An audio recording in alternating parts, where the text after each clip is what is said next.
the mountains, to the prairies, to the oceans, wide with foam. God bless America, my home, sweet home. God bless America, my home, sweet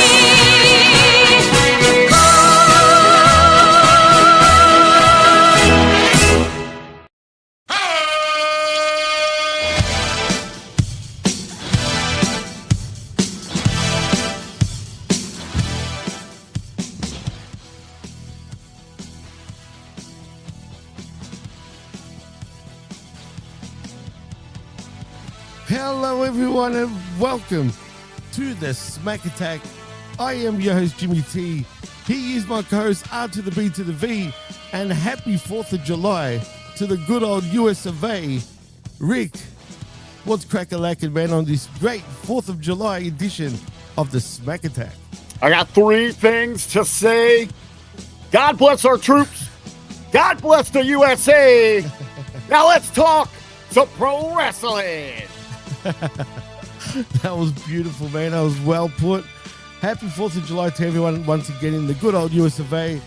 Rick, I'm not going to lie, man. After watching good old SmackDown,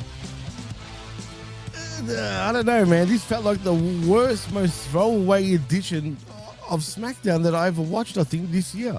Well, hold on, Jimmy. You know, we about 10 hours ago, man, we were turned up to beyond the max, and we ripped that dial off, man. We were talking about the excitement, the energy, the intensity around the 2025 Nathan's International Hot Dog Eating Contest, man. We had a blast there.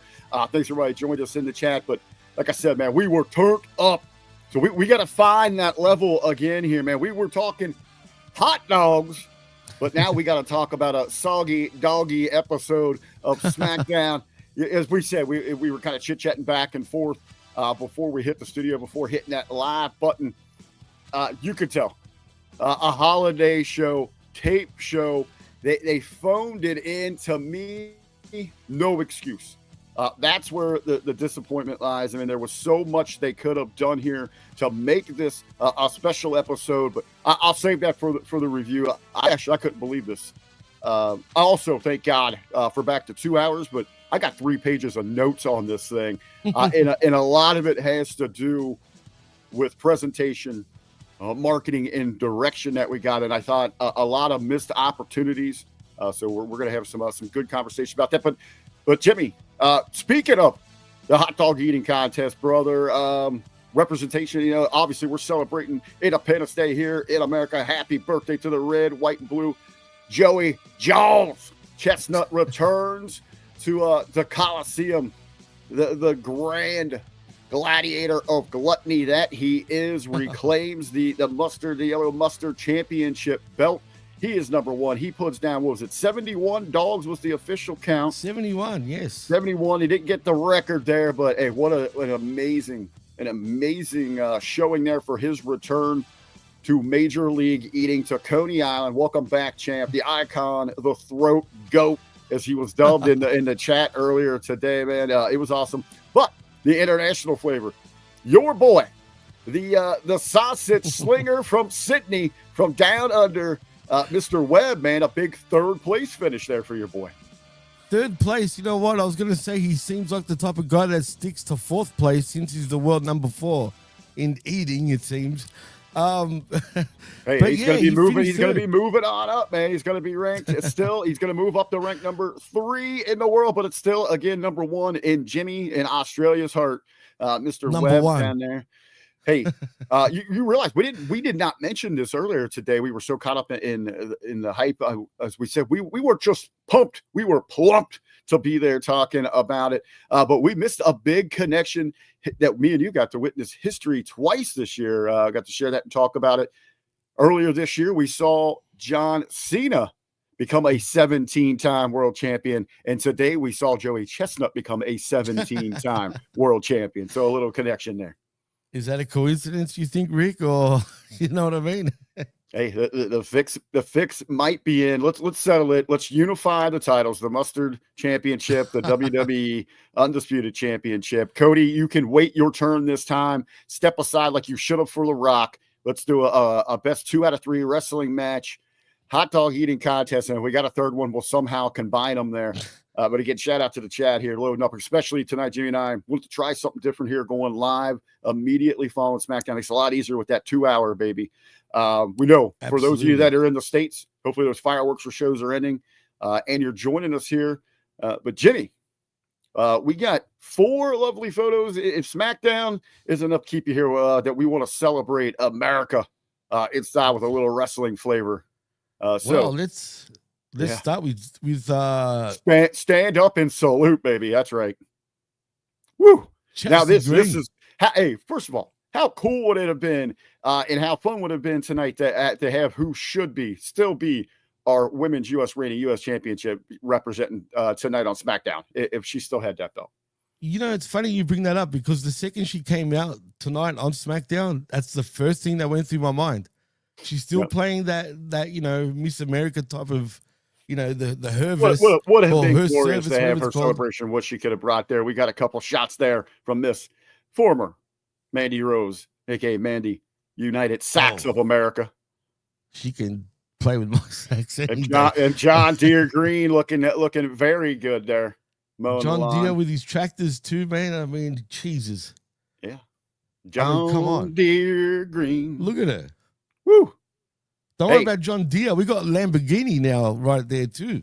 Absolutely. That is a Lamborghini, baby. Yeah. That is absolutely fine. But I think the one that brings it home, and we'll give a salute to AEW for this one. Miss Maggie. How about them bomb pops? Jesus Christ, bro. Yeah. How does Joey Janela get this? Only in America. God bless America, bro. Oh, seriously, how does he get America. That? How does he get any of these women? I don't know. I don't know. You know what though? It almost ruins her. I mean, you look at how fantastic, how fabulous she is, but I feel like I would be eating out of the trash after knowing that she hooked up with Joey Janela. Ew. You think it would be a little poo-tang down there a little bit? Yeah, now we not Joey. Jimmy, sorry, that got me all damn confused here. We don't have a whole lot of headlines to hit on here because we do have a lot to talk about at SmackDown. We're going to have a special guest joining us here to talk about a grand experience that he's got going on involving Major League Wrestling. So we're going to have a run in here at some point. Want to stay tuned for that, especially on the back end. We're going to deep dive into some great conversation there, some behind the scenes insight for Major League Wrestling. Looking forward to that. But this one kind of caught me this past week on the 10 count. I know you especially enjoyed this episode. You're a big supporter of the show that Paz and I got going on, but we had a very special guest, had him in on his birthday. We recorded last Wednesday. Dr. Michael Jargo joined us over at the 10 count. So I had some great conversation with him. And you're doing a good job because you had even told me, it's like, man, you were listening along, you enjoyed it. But you're like, man, I wish I would have been there live so I could have rebutted some of the things that Gargano had going on. Unfortunately, I wasn't, but I just want to point out, isn't it your birthday, as a matter of fact? Yesterday was. Motherfucker, you didn't even tell me. It didn't even come up even on Facebook, but I kept that in mind. Say, happy birthday, not only to America, even though it was yesterday for you, but happy birthday to our very own that's RBV. That's how you do it. You got Jargo on the second, so I was making fun of him that he's the old man because we were born in the same year. He's just a day before me. So wow. Jargo shares one, the second with Bret Hart. I think mine's better. Really? Mine's the third. I share my birthday with the anniversary of Back to the Future. And then how do you bring it home after those two big parties, those two big celebrations of Jargo, myself, the hitting the marks? Then you celebrate America. So it is the perfect hat trick, the trifecta. Then after that, everything else just shut down for the year, had shared this, caught this on social media, and I got my eye, and I think with Evolution coming up, with the nostalgia selling a little teaser that I want to maybe have some conversation about those legs there, those boots, very familiar. Very. EJ Lee, the wife of one CM Punk, Hello, darkness, my old friend. Jimmy, your thoughts? Is it just a rib, a tease, or would AJ be a perfect complement to kind of help bolster the excitement around next Sunday's Evolution pay-per-view? First of all, I wouldn't not be surprised if she's ribbing, because she tends to do this. Not like this, though. Not to the point where she's showing her old wrestling boots, even though they're just chucks that she's wearing there. But still, they're her old boots. But I will say, wouldn't it be better if you advertise her? Considering they're up against quite a bit that day. Not only against All In, but also apparently Beyonce is performing across the road. Well, yeah, from where Evolution Beyonce in town there, but All In's the day before. You got the Evolution's on Sunday. But there is a lot going on that weekend. I think you're absolutely right. We do have Monday that they could potentially make an announcement with her. To me, again, that's something you want to get out there as soon as possible. Now, at first, with those chicken legs, I had to zoom in to make sure those weren't CM Punks. He wasn't trying to rib us here. But as even kind of thinking about it, where we do have a big return here, it apparently it seems that they have scratched Nikki Bella.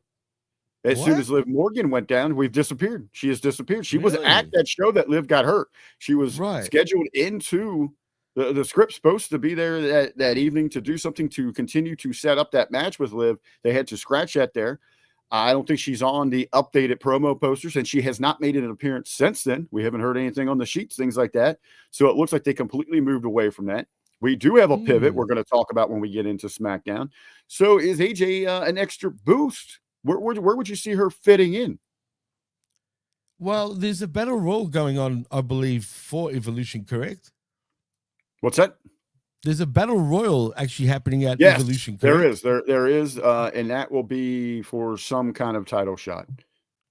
I assume she'll more than likely, and it makes sense to do it this way without any sort of storyline and whatnot, I guess she would appear in the battle royal. There's no other place to really put it, right? Yeah, we know the history with the injuries there. Can she go out there and do a full match? Battle Royal, if done properly, very easy to protect somebody, easily to go over that top rope, kind of just stand there, take an easy sit to the apron, and just kind of lower yourself down for an elimination. But again, absolutely, you need to be marketing this. Get that thing out there that she's going to be there. Like her or not, it is a big name. She does have a great track record, a great resume, and it would cause a big stir for them that they're going to need with everything going on. And what I feel just been so let down by the lack of the advertising and just push behind Evolution. Well, yeah, hey, look at he's even showed up with his credentials. And that's the only reason we let you in here. You got the damn. Of course, this opens doors, people. Yes, literally, it's like it's one of those key slot things. That's exactly right. You weren't waiting there for long, were you? By the way, like 7 seconds. Oh, good. That's all right then, because you were sort of hidden for whatever reason. I just saw it last second. VIP powers. Yeah. Well, speaking of, as you can hear and probably see, Dr. Jeff Lippman is back in the house live on the Smack Attack. Thank you for joining us, Jeff. And yeah, I can see the credentials. I did see your pictures. It looks like you had a lot of fun, but we'll get to what you were up to very shortly, because we're going to get into the news as we're talking about AJ Lee. Actually, since you're here, what do you think of AJ Lee appearing possibly at Evolution? Potentially appearing. Well, potentially, who's AJ Lee? She an MLW or NWA? He's a shield now. or CMLL. We got the shield game on, but I think Jeff brings up a good point here. You know, what if the tease is something else that we talked about on the 10 count? Because where AJ does work at WOW Wrestling, Women of Wrestling, it just so happens one of the owners there, Miss Jeannie Buss, she just sold them Lakers for a cool $10 billion. The Lakers franchise sells, and I know they are. Jeff, you know this too, man. You follow sports, but here, you know, it's for basketball. But of course, one of the most historic, treasured, value American sports franchises, the Lakers, top 5 easily. But the Lakers sell $10 billion for the same amount as the entire WWE company, which blew me away. Makes Yeah, sense. that's nuts. Absolutely. I mean, but I'm surprised that she actually sold it only because the family has been involved with the Lakers for so many years. You know what I mean? You would have thought they would have kept it in the family, but I guess not. Someone comes a knocking with $10 billion. It doesn't take a doctor to figure that out, right there, Jeff. Yeah, I'm listening to, but you know what? I think a lot of people are concerned about media rights and and bubbles bursting and French revolutions and shit like that. But French revolutions. The original question, yeah, I think that it's extremely likely we're going to get a sighting from AJ Lee. I think it's extremely likely we're going to get Soraya as well. Or Paige. Oh no, don't say that. I just did. What are you so opposed to that for, Jimmy? I just, you know what, man? I this is gonna Not sound to kind of wrestle. weird. Oh, she's not gonna wrestle, you think? Well, I hope she doesn't. I listen. I'm hoping that she doesn't wrestle not only just at Evolution. I hope she doesn't wrestle. Period. I hope that she's maybe a manager or something like that. I mean, they've sort of abandoned managers except for Paul Heyman. Except for right now. Guess what? The only stories are that have worked for a while have sort of involved Paul Heyman. What's wrong with managers? Bobby Heenan, James J. Dillon, Jim Cornette, Gary Hart, Jimmy Hart. Lou Albano, these General Skandar Akbar, number one Paul Jones. Heck, even the Slickster. Yeah, the Slickster woman. These are exactly. They're as famous as the wrestlers. Freddie Black, classic Freddie Blassie, you pencil neck geek. I mean, the Grand Wizard. You can't say that anymore. But with the Grand Wizard, you probably shouldn't have said it then either. But still, the point is managers. What is wrong with managers? Percy Pringle, it's good stuff. It employs people, but also makes people who aren't that interesting on their own feel interesting when they can do everything else. Nothing outside of the role, especially with the younger girls. You got Paige around as a mentor. Right on. She could talk about mistakes that she made backstage. Teach them, about predators inside of the business. She could do a lot there in a positive light. But as a manager, potentially, I really like her as an ambassador role. She does have a great mystique about her. She knows how to speak. She's good with the press. All of those. So there is great value in her. Jimmy, you're just opposed to it because you're trying to be one of those uber smarks that everything's about movesets and rope work, brother. No. Come on, bro. No, not me, bro. Not me. As a matter of fact, I'm more of a freaking story, psychology type of guy when it comes to in-ring work. But no, the thing, it's her. She annoys me just with all the bullshit that she's, gone through and caused. Oh, baby girl. Like, come on, man. She's just maybe wrestling. I just think she's done, bro. There's a lot of problem people in wrestling, but that's what I'm saying. Listen, if you get to that level, especially when you're young, there's a lot to you, and there's a lot going on there. But which is true. She behaved herself very well in AEW. She was a good soldier when she left WWE. She never trashed the company. I don't think that she's done anything wrong. I mean, she looks good. She can talk. She had sex tapes leaked. All right, we don't hate Paris Hilton. I don't love hate Kim Kardashian. I mean, what? It happened. Nobody hates. Fair enough. Xavier Woods. Everyone loves Xavier Woods. He was there. It is for males. It's males. You know what I mean? Well, okay. Well, listen, Evolution 2. It's time to not be a double standard for males. It's time to level up. Right. Time to level for up, the women. He's right. But to our point though, with that, if you're going to bring them back, let's get some advertising behind it. But yeah, the day of the surprises are gone, especially with how much wrestling we're getting next weekend from both of the big companies. It is absolutely ridiculous. NXT and WWE. You've got Ring of Honor Friday, you got WWE Friday, WWE every day, and some sort of AEW Ring of Honor hybrid every day, except for Sunday there. But that's a lot of wrestling, a lot of big shows. I'm so confused. Ring of Honor went out of business in 2019. Yeah, and I don't know where. That's how powerful that company is. Went out of business like in 91. That's how powerful that company is. They're going to be running on Fridays. They went out of business, but Ring of Honor should be done and dusted at this point. I hope Greg Gagne is still champion. He is. Actually, he is. He never passed away. Actually, year run. Hey, talk about that record there. He's going to break Mula's record. Absolutely. Well, gentlemen, we are here as continue to roll on here in the United States, the 4th of July, Independence Day, celebrating the birthday of America. So we get a WWE doing right by the talents these days, giving them off for the holiday weekend. Hopefully they all enjoyed their time, family, friends, just relaxing, getting away from the road, being able to spend some time at home. So we did have tonight's episode of SmackDown was taped following Monday Night's Raw. So we get them coming to us from Pittsburgh. I was not a little surprised, pleasantly surprised, happy to see that the crowd seemed to stay hot through both of these shows with the marathon that they had from Raw into SmackDown. I think it really helped with that WWE moved up that start time for Raw to 6 o'clock local. Wrapped up that taping right? Of Raw just after 8 o'clock. So 2.5, just between that 2.5 hour show rolls right into a very crisp SmackDown. Jimmy, you had pointed this out to me, which also would have been nice for that live audience. Obviously here with the run in the States, they got to account and adjust there for the TV time restraints, make sure that they hit that 2 hour. But you said this only ran about an hour and a half of actual time, Jimmy. I was shocked because I guess since I'm part of the international audience, on Netflix, SmackDown finished at 9:30 p.m. Eastern, your guys' time. So, which kind of surprised me because, as I was saying, we set up the show for 10:20 thinking that it will end at 10 p.m.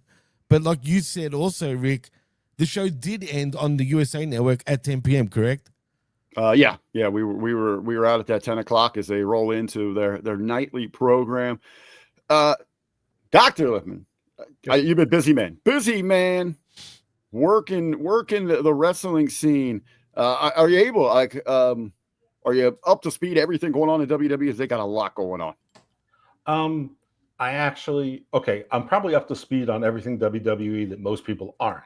I'm up to speed on Evolve. I'm up to speed on LFG. I'm up to speed. Congratulations as well. Some great numbers for the LFG show that you guys are. Actually, we'll talk about it later. But I think I've watched Raw 3 times since the debut show, maybe once or twice, like out of its time slot, on Netflix. I watch SmackDown only when I'm on the Wrestling Soup SmackDown review show, and that was only like every other week. And now it's like I know they weren't doing one tonight, so I didn't watch it. I mean, here's the thing, and I think both wrestling companies. I know what AEW is, by the way. It was a joke. I haven't watched it in like 70 weeks or whatnot. But I think what's still on the streak. Yep, I haven't watched a single second of it.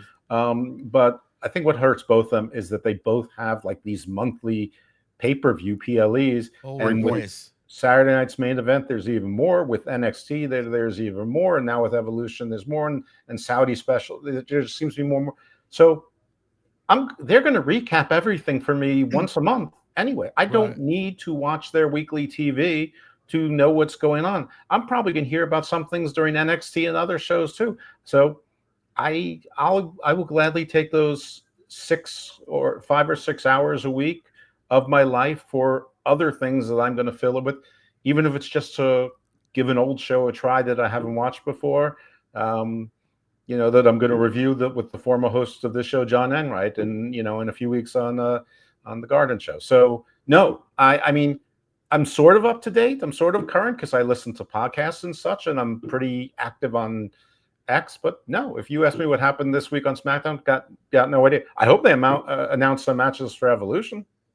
We do have some announcements for Evolution for Saturday night's main event. And I think you bring up an amazing point there, and it is a major issue. And you see the reflection in the numbers with Netflix, with USA. There isn't necessarily a need, or it isn't must-see television. You said once a month, Jeff. It's beyond that. It's every other week that we have got a premium live event or some type of marquee special with a Saturday night's main event, a PLE, every other week since WrestleMania we've been getting that. And you're right. Why tune in? Well, it's kind of hard to keep pace with what they're trying to do because they're trying to set up so much, but just tune in for, Evolution, and they're going to give you a nice, tight little, no pun intended, I'm not with a nice package, make everything. And it actually, when you do those, it seems a lot more exciting than having to sit there through, the 6 hours, 7 hours a week just to get to that point. When they give you a nice promo package, you can get invested in the match, bang, boom, you're in, you're out of it. Mm-hmm. Great. Yeah, And the recap shows, the pre-shows are recap shows. And the problem, and the pre-shows, they repeat the pre-shows during the regular show. Right. And they know they have to keep rolling those because it's just like, like in radio, when you got like a 4-hour show, it's only like an hour and a half, and then they'll repeat those segments over because they know the listener time and people in and out of the car. And it's kind of that same philosophy. Tonight's episode, Jimmy and I were talking about it at the top of the show here. You could tell this was a holiday. It was a pre-tape, a phone in, but that, to me, that is absolutely no excuse. There are measures you can take if you don't want to really deep dive into storytelling, moving things along, but those are measures you can take to make a show feel really special. And one of the biggest ones here out of the gate that just blew me away and such a letdown was the piss poor theming celebration of Independence Day, of 4th of July. Yeah, what's up with that, dude? That really stood out for me too. Yeah. So what we had halfway through the show, we get one little voiceover promo about America, and I get it. I absolutely get it. That WWE is a big, bad global conglomerate now. They're worried about touching all areas. It would have been different.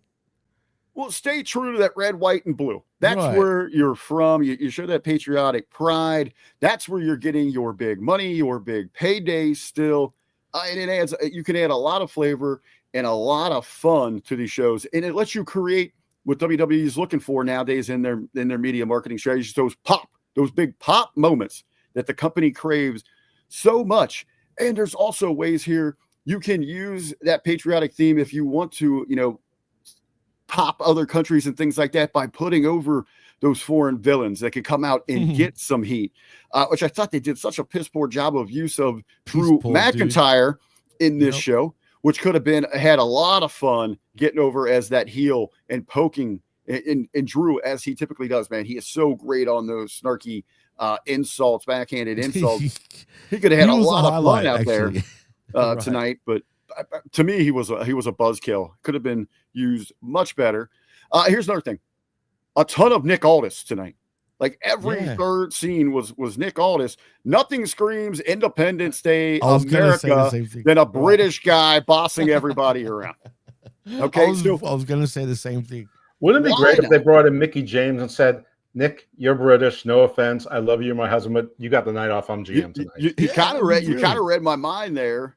Maybe not Mickey James, but I had even asked Jimmy as we were taking some notes before the show, is Hacksaw still alive? Why not? Oh, Hacksaw is a GM. Why not Sergeant Slaughter? Why not Kurt Angle? Somebody that represents the red, white, and blue that is getting a special call tonight for the holiday. They're giving the GMs off. They can take a little time to be with their families. We got somebody special in charge representing America. Would have added some extra flavor, something extra nice in there. Like I said, if Vince was still in charge, I guarantee you we would have probably seen Hacksaw Jim Duggan, Sergeant Slaughter, and a few legends.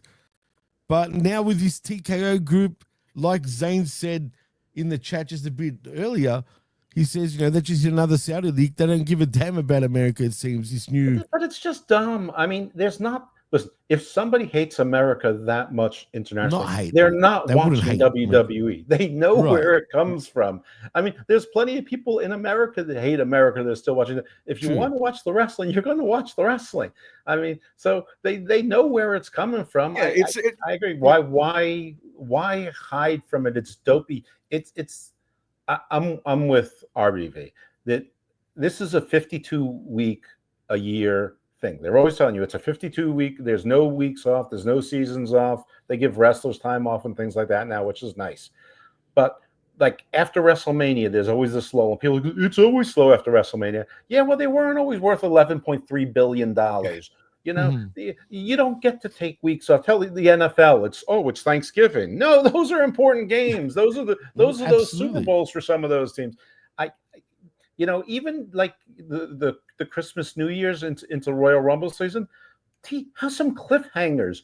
Get some people injured that you're not sure if they're going to be in the Royal Rumble now. Maybe their contract is up as far as the dirt sheets are concerned, but you've already re-signed them, and it's like, oh my God, are they going to be in the Royal Rumble? Are we ever going to see them again in WWE? Whatever, just do something. They don't do that anymore. I love that point. I've been screaming that for a while, because we regularly hear, oh man, pro wrestling should be more like sports. No, sports is trying to be like pro wrestling, and you look at the drama. Ironically, it's not to say it here. It's just not Thanksgiving that teams aren't taking off unless they're trying to tank for a number one draft pick or something. But the NFL's not taking a lull. But hell, even in April, they're overhyping because of the draft, and all year long, there's big talk because of contract disputes. Man, that would be so great instead of a stupid WWE draft. If we knew, even if it's in kayfabe, the Miz's contract is coming up on SmackDown. Is he going to get an offer to go over to Raw? Could NXT come in? Yeah, have fun with that. It's true, man. And show those contract negotiations. But it's little things like that they miss on.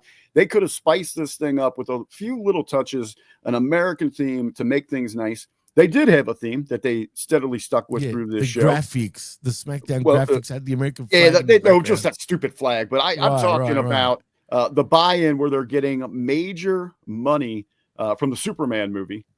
Right. Hey, DC Warner Bros. Discovery Superman product. Well, so say Superman is seriously counting on wrestling nerds who carry that brand to see this movie. Because it wasn't this week, just not all over SmackDown. AEW had an entire themed show of heroes versus villains around Superman. But I understood it with AEW because a lot of that company, the parent, with their television deal, Warner Discovery, they're hanging on the reboot, the revival of the DC universe and the Superman kickoff. Zane, by the way, I saw your quote tweet where you said that you wanted Jimmy T to say something that I said, but I don't remember what it is. So put it in the chat so he can say it and satisfy you. What was it? I don't remember. I would have said it. Okay, interesting. Yeah, put it down, Zane. It's good to know that after not doing a show for a year with you, you still don't listen to what I say.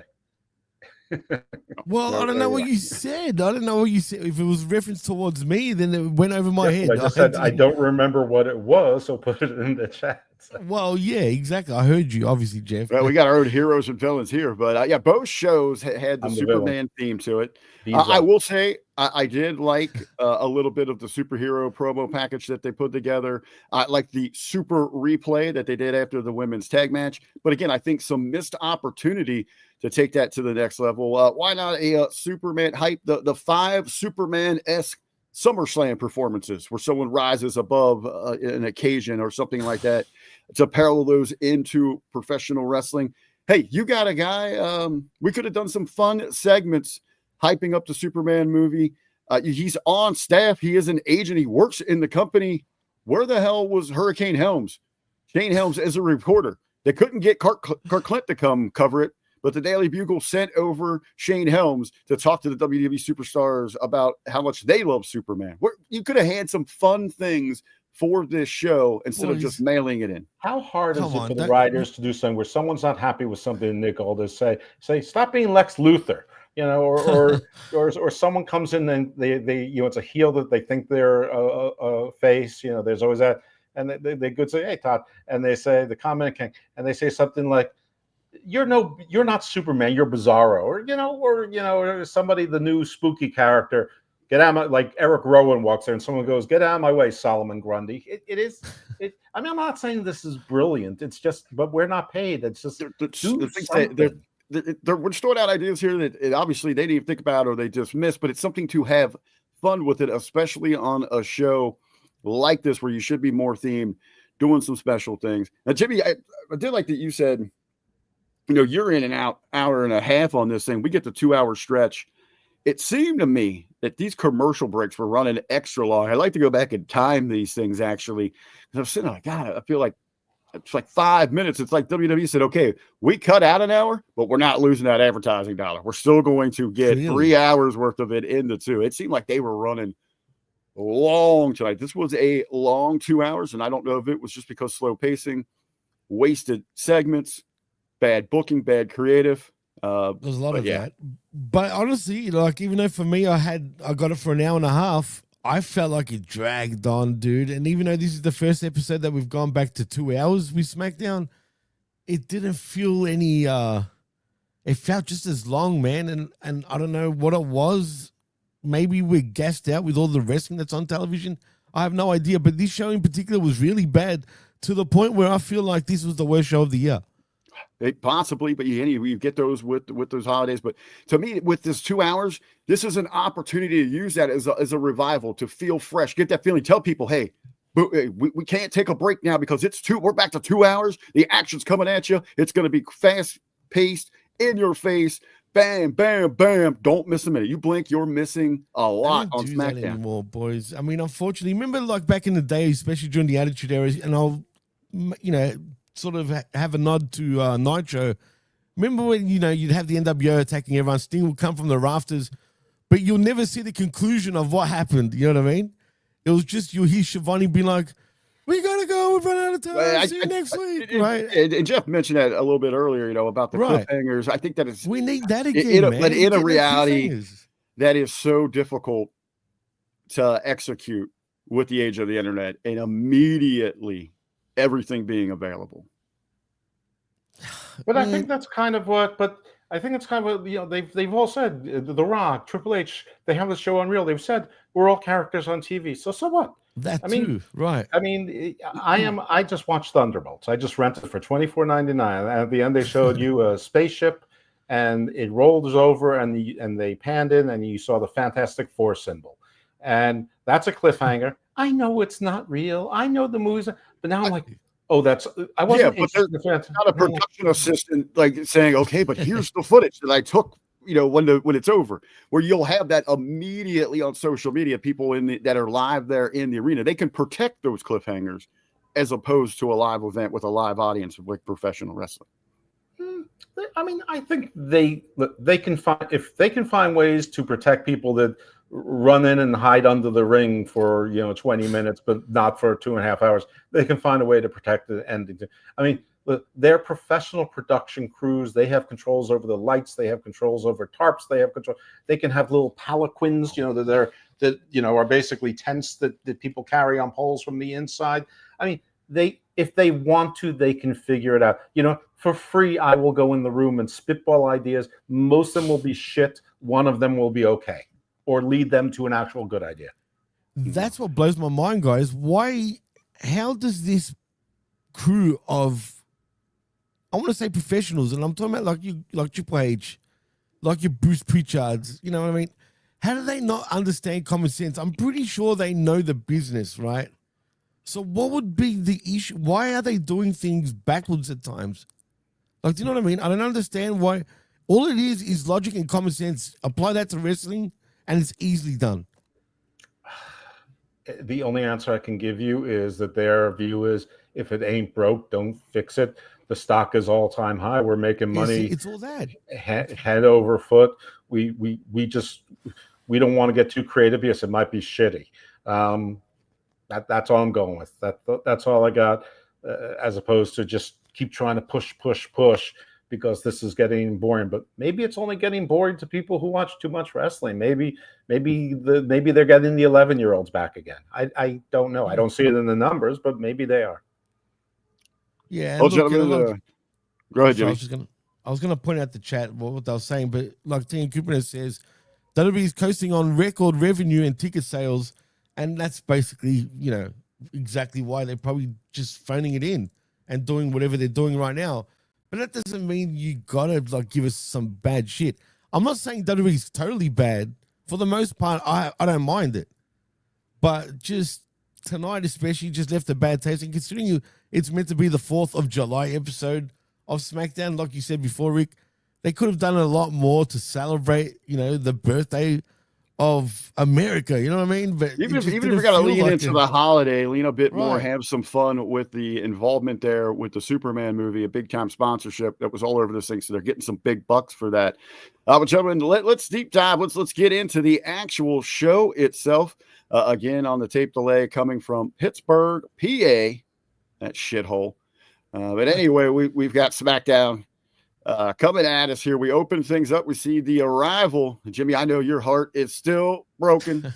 You're still crying inside, bro. I know you're laughing here, but there's tears inside. Jacob Fatu turned the title over to Solo, and he is riding up. He's got his crew, but we get a little bit of an attack. We know that's going to set something up. We get that fast start there. But inside the arena, we get that big pop. The American Nightmare.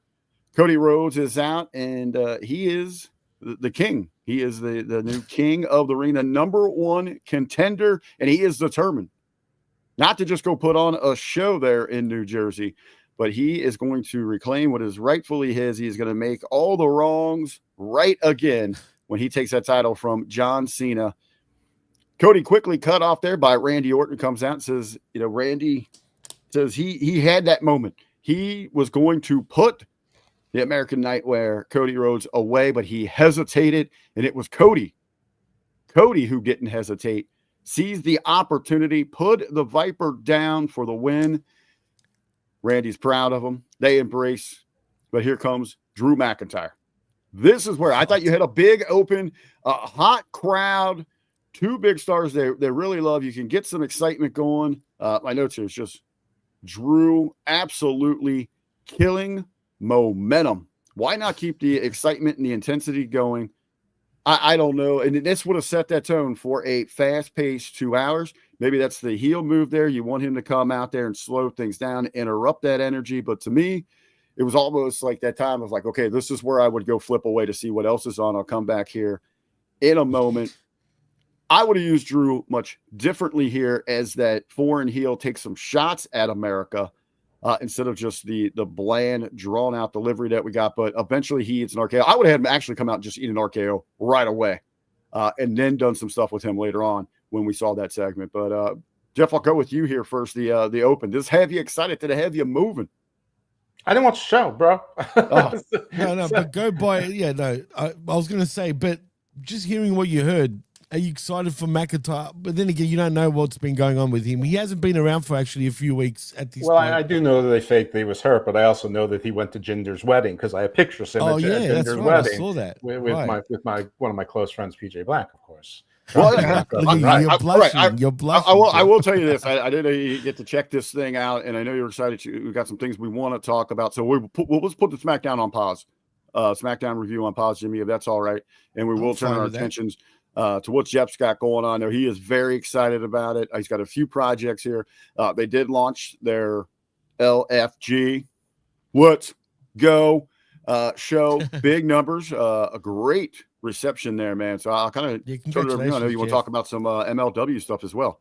Yeah, I mean, Jimmy's known me a long time, and he knows that, like, I was trying forever to get a show where I would talk to wrestlers about non-wrestling stuff. So about a year ago, if you told me that within a calendar year I'd be co-hosting shows with PJ Black, Mr. Thomas, and Lufisto, I would have told you having the most delusional fever dream about me of all time. I mean, for one, I barely knew Lufisto, and I didn't know Mr. Thomas. I knew who he was, but I didn't know him. So, I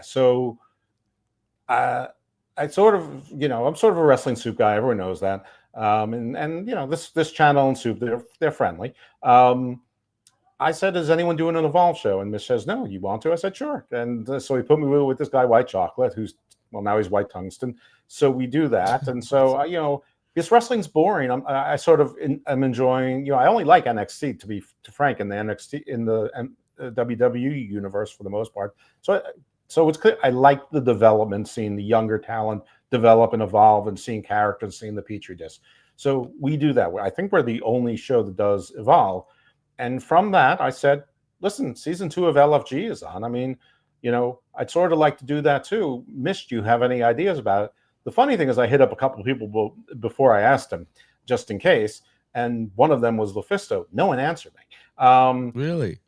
I mean, but it was like within 24 hours. And Mish said, he said, sure. I said, do you have any ideas for a co-host? Because he, put me with White Chocolate. He's like, how about Lufisto? I'm like, huh. And so. So it was Mish that hooked you up with Lufisto. She said yes. It sounds like she said yes either way. Right. I mean, I think so. we started with season 2, and we were a little late on episode 1. I think about 5 days after it aired. But episode 2, I mean, that's because I was out of town, and we had to get things together. We don't really have a name yet. The Evolve show isn't even on the Wrestling Soup feed. It's on something called the Wrestling Soup and Friendos. But I think we're going to change that to something more fun, like Wrestling Soup Side Salad or something, or Wrestling Side Salad, something like that. Doesn't matter. And people are loving it. They're saying that there's great chemistry between me and Lufisto. She really brings the insight. I know the characters because I watched season 1, and 4 of them have been on Evolve, so I have that to fall back on. And it's been really well received, really excited, very good best numbers of a podcast I've been on. And obviously it's for Lufisto, not me, but doesn't matter. Yeah, absolutely. It's a lot of fun. And then what kind of format do you have with the show? I mean, is it kind of like a breakdown of the insight on the inside, or how Lufisto would handle the training situations or the interactions, things like that? Or yeah, I mean, that's it. We go through the order. We kind of go through the drama of the reality show. We try to sort of guess what's a work and what's scripted and what's artificial and what's natural to the best that we can. And thanks, Kubiner, Josh. But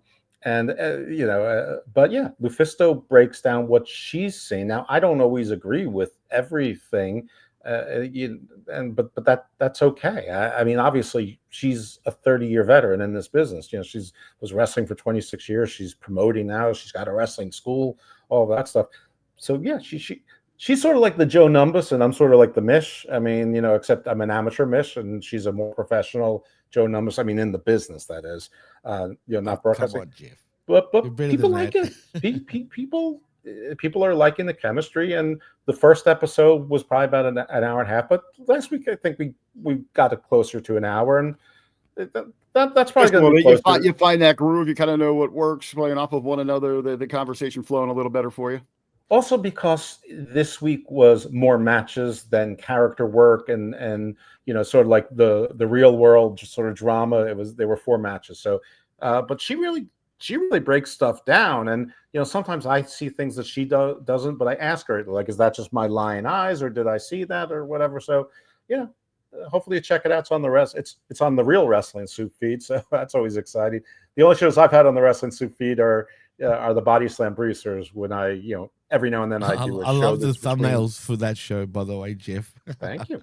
Those shows are between like cool. 8 minutes and like 30 minutes. It's like the intersection of when law and wrestling meet, and when I think it's meritorious to do a show, not So I'm not like WrestleNomics. Every time motions are filed, I'm going to rush into the air and do it. I don't need to talk about the third time that they're filing motions to move the Janelle Grant case to arbitration just because a different bunch of procedural hurdles are over, and it's time to file the same motions and same arguments again.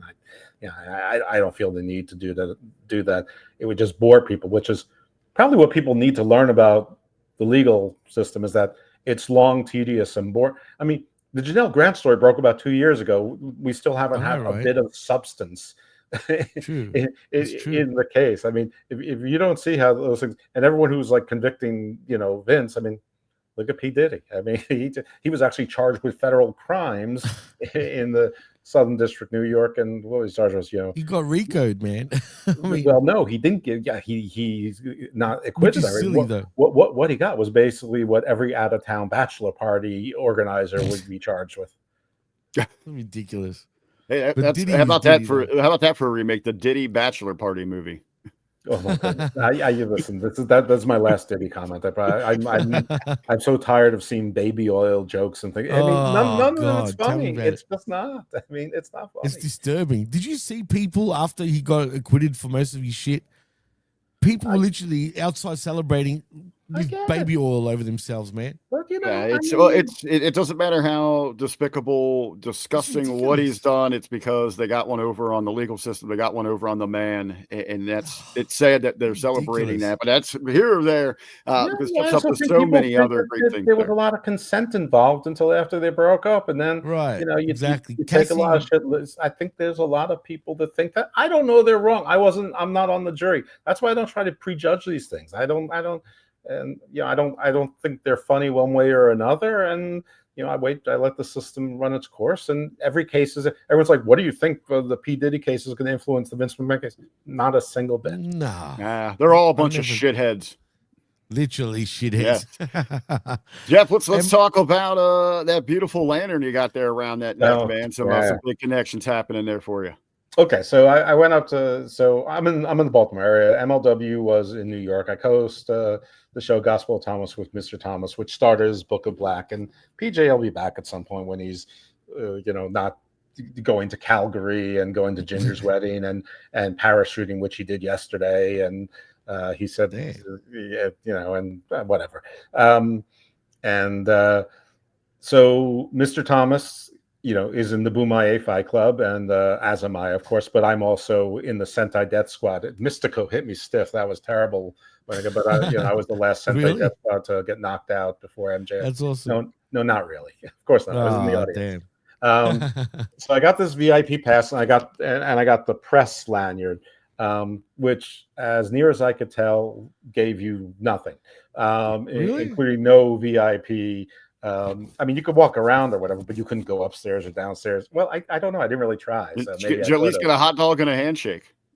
I got lots of handshakes staple, Jeff. Come on. Mr. Thomas kept running back and telling things. Listen, everybody, I'm an attention whore. So everybody kept going, ooh, who's he? He's got this. And they're like, your friend is really good. I'm like, yeah, I know. 6 months ago, he told me he was the worst wrestler in the world. And now he's like doing swantons and flips and jumping off of staircases and shit and go. He's actually good. So, he told me at some point, he comes, Red Shoes and Okada are upstairs and backstage. No. and so I tell Marie Shadows, who's she's working the show, but she also was sitting there, and some of the times she was in my section. She takes an empty seat when she can, because she's actually staff. And she's like, well, I'm not going to tell anyone because, I because out of respect. I'm like, Mike Johnson's, behind me. I'm putting this out there before anyone else. So I'm like, Okada's backstage. I don't know if it means anything. He didn't come out, so it didn't spoil anything. And then like a half hour, Thomas comes out to me. He goes, I'm probably leaving early, but don't leave your seat. I go, what? What's happening? He goes, if I gave you 100 guesses, you'd never be right. I'm like, is it Braun Strowman? Because it's like, Contra, they got all the giants, Baba Thunder, Dijak is there now, Baron Corbin, Bishop Dyer. They have I like that tag team, by the way, of Corbin and Dijak. I never thought I would, but right? it works, man. It works. Right back to WCW, for 1990, 4 or whatever. No, earlier it was the late 80s. It was before Undertaker. Like late 80s, early 90s. Before the Undertaker was Undertaker, of course. Me, Mark Allen. Duh. Wow, I'm old. We're all old. We're all getting old now. So I'm like, well, this is Summer of the Beast. It can't be Brock Lesnar. He's like, it's not Brock Lesnar. I'm like, Cedric Alexander, that I remember he just signed with TNA. He goes, no, it's not even a black guy. That's how important this is. and that, that's just a joke that he would make. And so I know how funny it is coming from him. If I made it, it's a terrible joke. Well, you know how that goes. I do know how that goes. And listen, I accept the rules. I can stay within certain lines. Absolutely. So anyway, as the world knows now, it turns out to be MJF, and he continued the story with Mystico, which was great because like a month earlier, Icaro Kwan, another friend of mine, and we have pictures, took off Icaro Mystico's mask. He also stole his title. And then 2 weeks later, MJF did, and everyone made a big deal about that, but nobody was talking about Man Kwan. So I'm like, oh, big deal. If you were a real wrestling fan, you would have known that 2 weeks before Kwan stole Mystico's. And they continued it. They continued on so it's obviously a CMML thing more than an AEW because they didn't mention it. But yes, that joke, it's usually that joke offends me not as a black man, but a wrestling fan. So, wow, this is on 2 levels. We'll take it up with Thomas, man. I'm reporting the joke. He's 6'5", so tread carefully. Anyway, so that was it. It was a holy shit moment. We were all holy shit, and it felt like the MJF of old. He felt impassioned. He felt like he had a fire. He wasn't going through motions. It was. Yeah, I just remember your old quote, so I'm glad you're kidding. I figured, but I don't know. It's a weird day and age, man. I wouldn't blame anybody. the streets are full of law enforcement wearing masks, and they're not the Lone Wow, Ranger. yeah.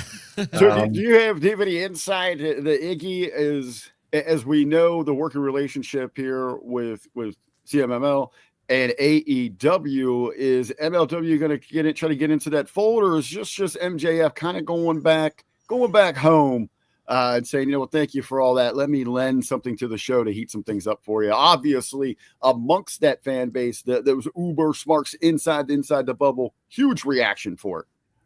Well, MLW has had about a year and a half of a relationship with CMLL. Before that, they had a relationship with AAA. I mean, everybody was making a big deal about Hologram. I'm like, you could have watched Aramis for the last year. He's fighting Aries every week on MLW.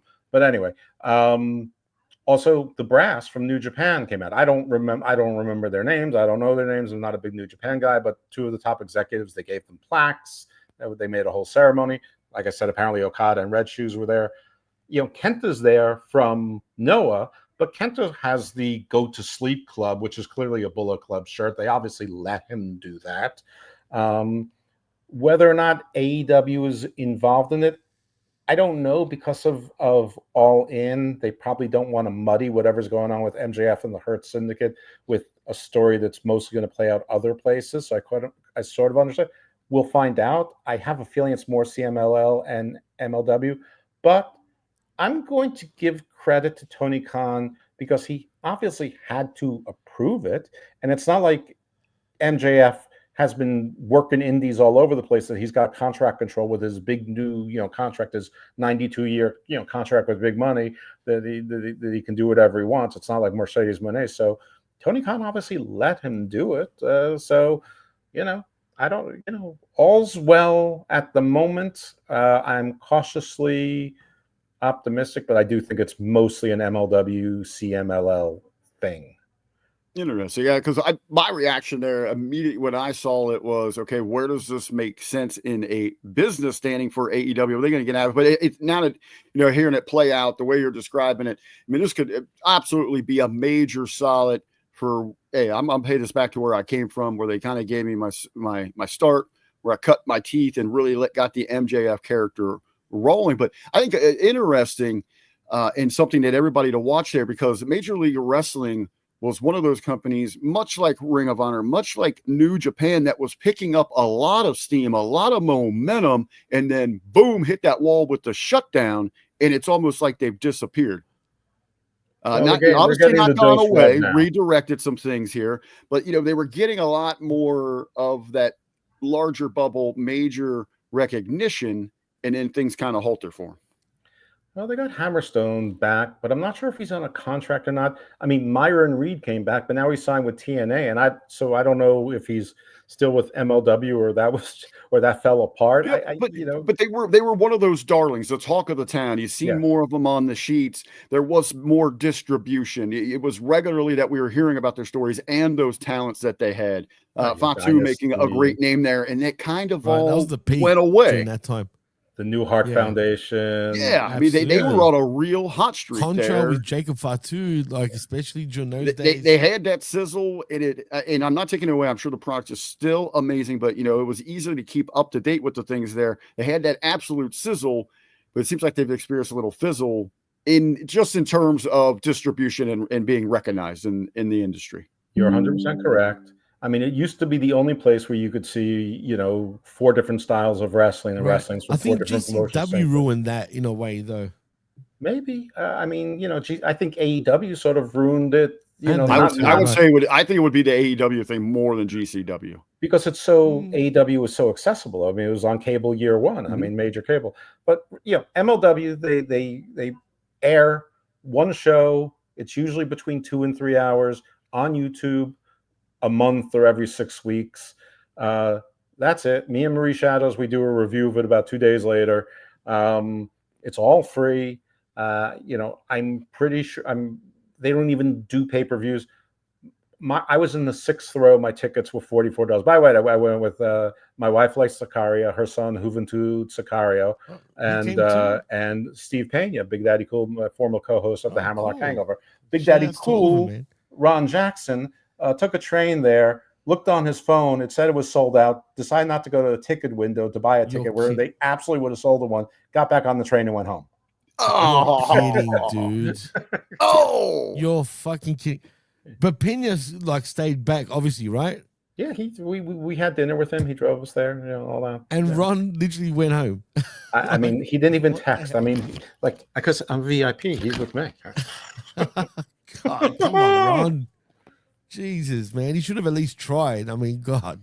You know what? Nothing to lose. But that's so wrong. It's just That it is wrong. checks. That is wrong. It checks out. No, I agree with you 100%. That's a bit weird that he did that. But still, like you were saying, Rick, I do think MLW though is making a bit of a comeback at this point, and it kind of has been in the last couple of months, say maybe even a bit more.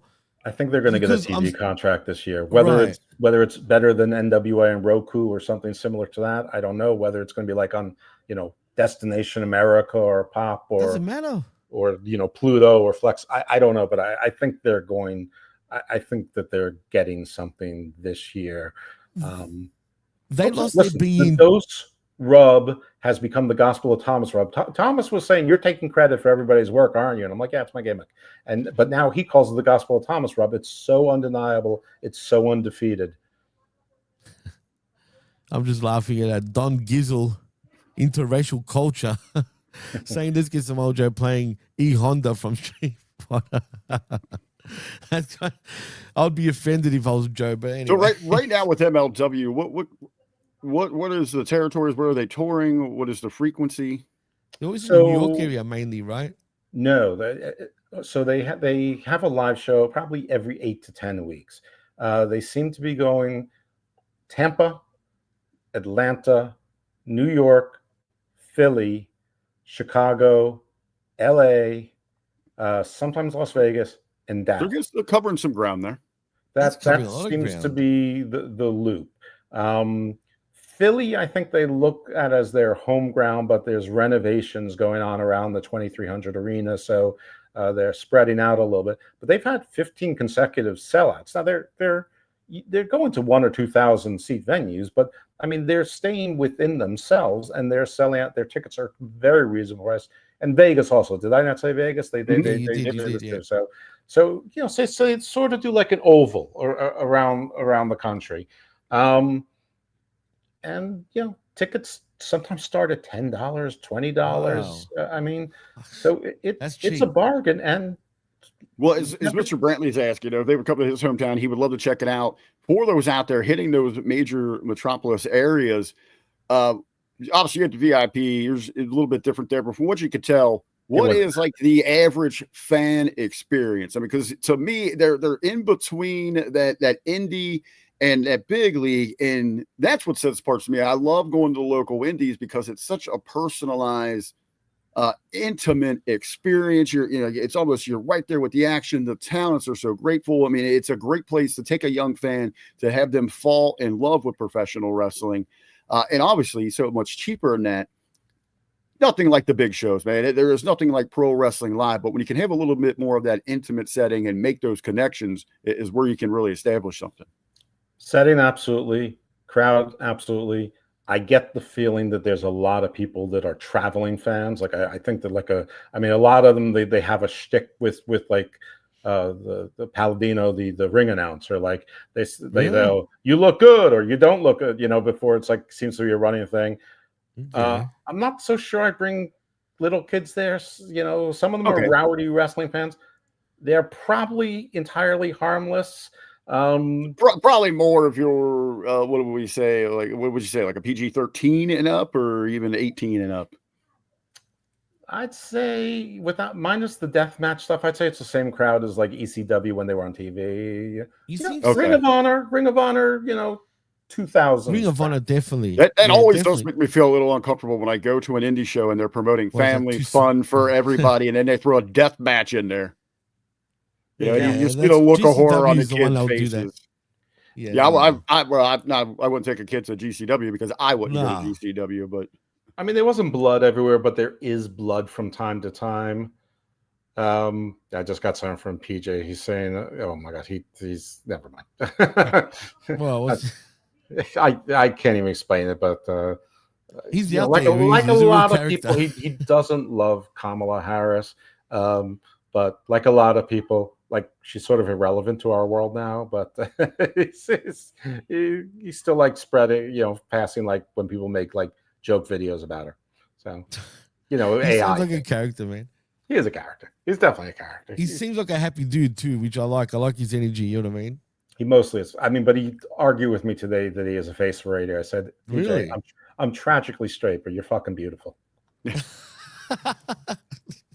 He's extremely Shout outs to handsome. PJ, by the way, and shout outs to Mish too, because like I was telling you off the air, Jeff, like a couple of days ago, how he came and was part of the show pretty much. He didn't join us on the show, but he was interacting with the chat, interacting with us, and that's when I told him to tell you to say hi, and obviously he did. So again, shout outs to Mish for that. He's done so much for me. He just sent me a book. He sent me Professional Wrestling and the Law, written by Alex B. Long, Legal Battles from the Ring to the Really? Courtroom. And I think, Okay, as I read chapters, I think he wants to like us Good to on do him. podcasts about them.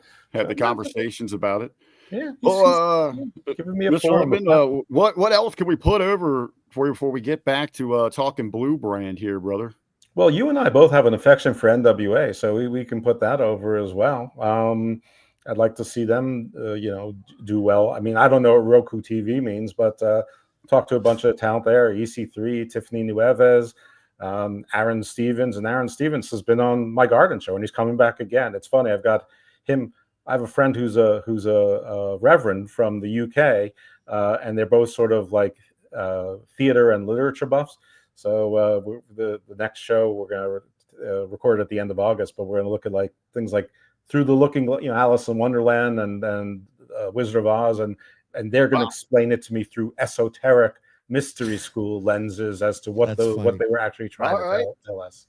All right, that sounds pretty awesome. Yeah, NWA, a lot of great friends there. Myself, love having the conversations. You talk about a great family atmosphere, locker room that they're building there, and they're picking up that momentum with the fans, with the towns that they're going to.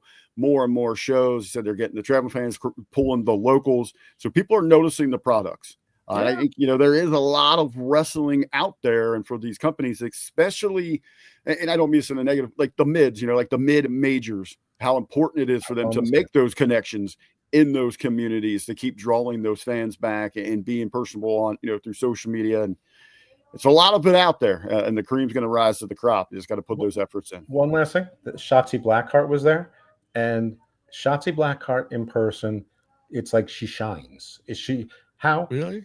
She exudes charisma. How WWE let her go? How don't tell that he's been screaming about that, in favor of her. It's true. He doesn't understand how she wasn't a vital part, of just even driving the marketing. I couldn't agree more. And if you couldn't fit one person, I'm sorry, no offense, but does Maxine Dupree need to be there? Does Candice LeRae need to be there? Yeah, no, she's useless. I agree with that. Tyra Valkyrie. I mean, there's a bunch of women that get zero. I mean, but all I can say is she came out. She comes like certain people.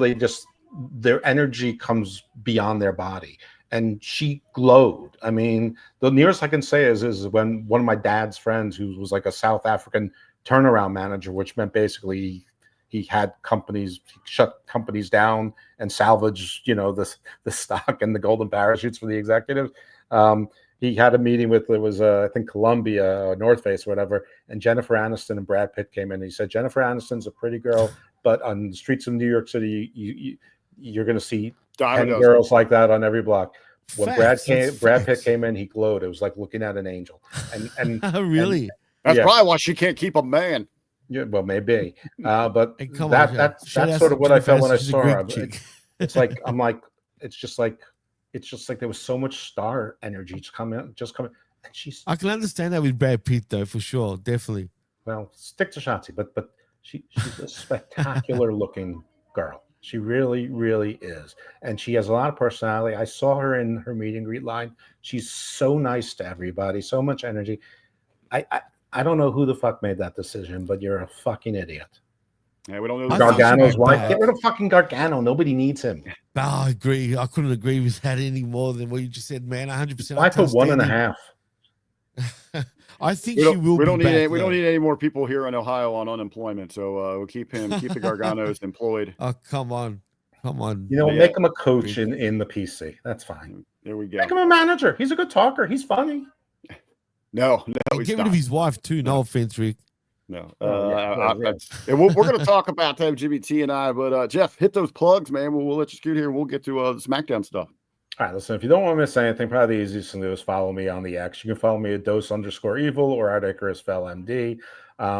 Garden of Thought, you generally get 2 to 3 shows a week. One is sort of like if you turn on the History Channel at 7 p.m., left it on until 4 a.m., that type of landscape.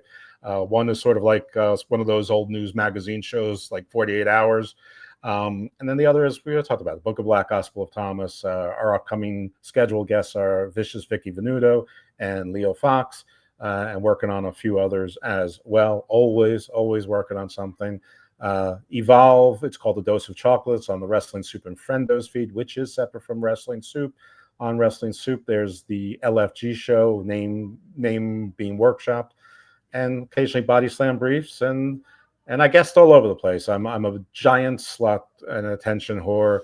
So, you know, like I said, if you follow me on the X, you ain't gonna miss a thing. And sometimes the shows have nothing to do with wrestling whatsoever. It's actually a woman who has me on Success After 50, where she has me talk about legal stuff every now and then. So Wasn't that yesterday or the day before you were on his show, by any chance?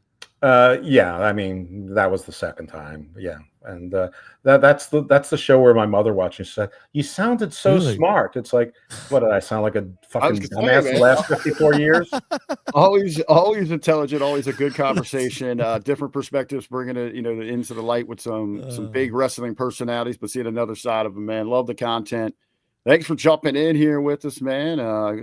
Still a little time if you can go out there and celebrate your 4th of July. But I'm done, but I appreciate you guys having me. It's been a while since I've been on the Hameen Media Group. Every now and then I jump into a chat on a show, but generally those shows are on during the day when I actually do work. So, but yeah, no, it's fun. Nice seeing you guys, and it's good to see some of the people in chat. I mean, obviously I see you guys on the X and the cyber webs, but it's it's a little different. So appreciate it, guys. Have a great show. all right, thank you, sir. Jeff, We're thank you gonna too, man. Good seeing you. Good conversation there. A lot taken, man. They got a lot going on there. Great conversation with Jimmy. Let's switch it back to the Blue Brand SmackDown review. We talked about a lot about that pre-show, getting some great insight there. Again, let me bring up some great points that there's not a need or necessity really to watch the weekly program with WWE because they're hitting you with so many premium lives, so many marquee shows, and you're getting those beautiful recap packages. And a lot of times they're a lot more exciting. Everything, they paint a much better picture of things that are going on. But again, back in Pittsburgh, tape show had that feeling. You could tell a holiday show. Again, I felt let down. We felt let down by the theme, a miss of special opportunities here, but the show itself, let's get back into this thing. We were just at the opening. We see Solo rolling up. He's got the belt, Fatu on the attack. We know we're going to get a setup there, but in the arena, Cody's out to kick things off. Crowd is hyped. Again, this Pittsburgh crowd, they kept that energy coming off of a Raw taping, a double taping. Kudos to them. Great job, Pittsburgh fans there. They bring that energy. From 3 hours to another 2 hours, man. I mean, and they stuck through it. So absolutely. You get Orton out talking about their match. Orton says, he had that opportunity. He was willing to do whatever, but he hesitated. Cody didn't. Cody didn't hesitate. He seized the opportunity. He is the king of the ring. He is heading to SummerSlam. Here comes Drew McIntyre. Again, in my notes, man, I had momentum halted. Buzzkill City. Is Drew just kind of going on? I get he is the heel. Maybe that was the intent. But no, I don't know. There's other ways to capture that than to slow the momentum of the showdown. I actually think there's something up with Drew McIntyre and the company, dude. I almost feel like they're punishing him. I mean, think about it. Look at his track record in the last few months. Got a new shirt. I did pop for the new shirt board at work. That shirt is great. I want that shirt straight up. I want one that's a fan version that says "bored of watching." That's what we need is the fans. I'm sure you can get that custom made, no doubt about it. He's kind of going on about this, and it's even at this, I didn't write my notes exactly what he was saying. I can't even recall it. It was one of those things that it doesn't resonate with you. He was stirring the pot, basically. You know what he was doing, really? He was doing what Karrion Kross is trying to do. It felt exactly In a lot Karrion less Kross-ish. entertaining way. I would have Right. rather seen a use here. What I really would have loved to have seen, he just hits the ring. Randy Orton doing Randy Orton things. He just told us about not seizing an opportunity, not doing whatever it took. I would have loved to seen Drew go in there, barely get like a syllable out, boom, eats an RKO. Then we'll talk about it. Then later on, we do see in the reality of what happens, we see Drew run into Aldis backstage, says he wants Orton tonight. Bad news, Orton's left the building, but he will get that match coming up next Saturday at Saturday night's main event. So we do set up that match. See, at that point, that's when I would have let Drew do some speaking.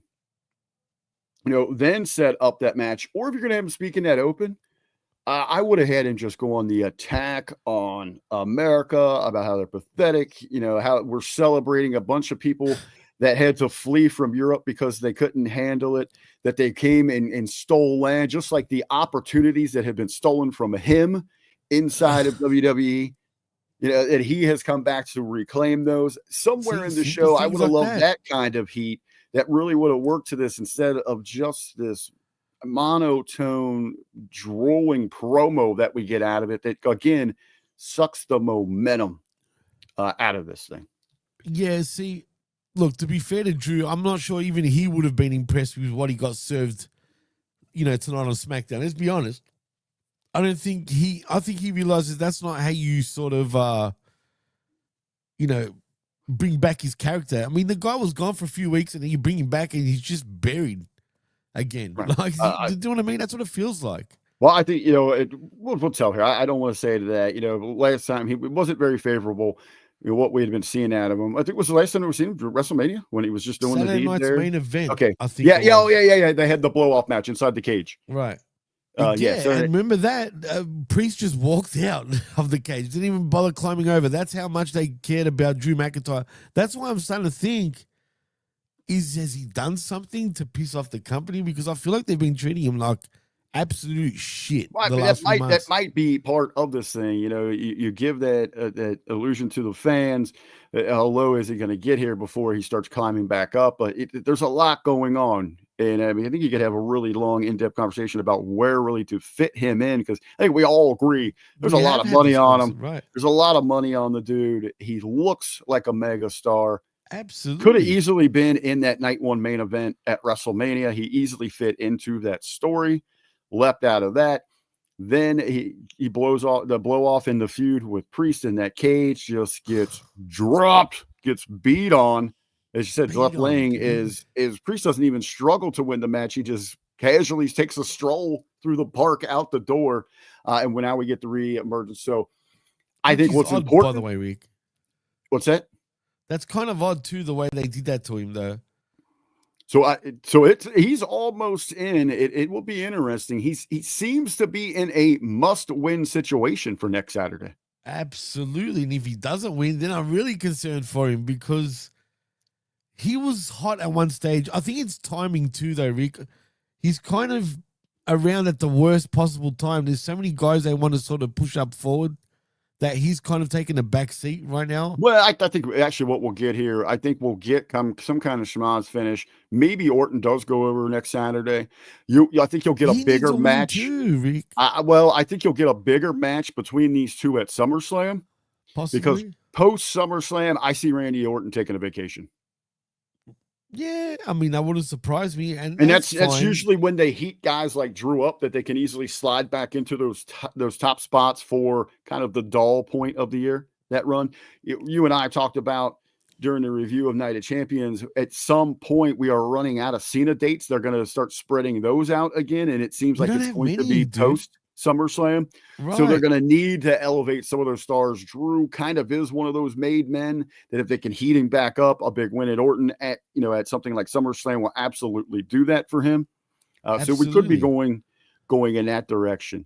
Another big thing. A little too late, by the way, Rick, just quickly before we move on, if they waited for that long for him to start sort of getting some wins back. He's kind of one in that category as a made man.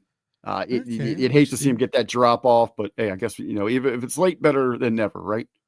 I mean, true, I agree, but still, just they got to be careful, man, with him. That's all.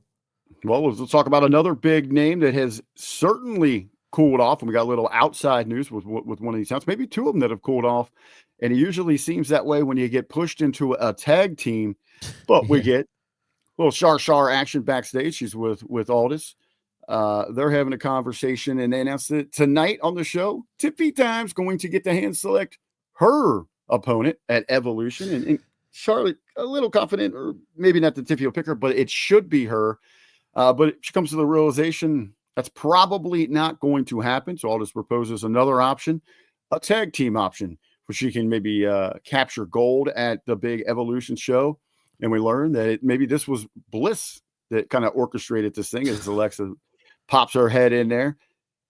Reluctantly, Charlotte agrees to this thing, and this sets up the women's tag team elimination challenger qualifier match. We're going to get a triple threat here. Charlotte and Bliss taking on the secret Hervis, and Munchies and B-Flop is what we get as the third team in this thing. Munchies and B-Flop. Fucking hell. Match itself, again, immediately as the Hervis comes out, just my immediate thought is how fun of a show we could have had here with Chelsea still as the Women's United States champion. But hey, she still finds ways to shine here. I still like everything that they're doing.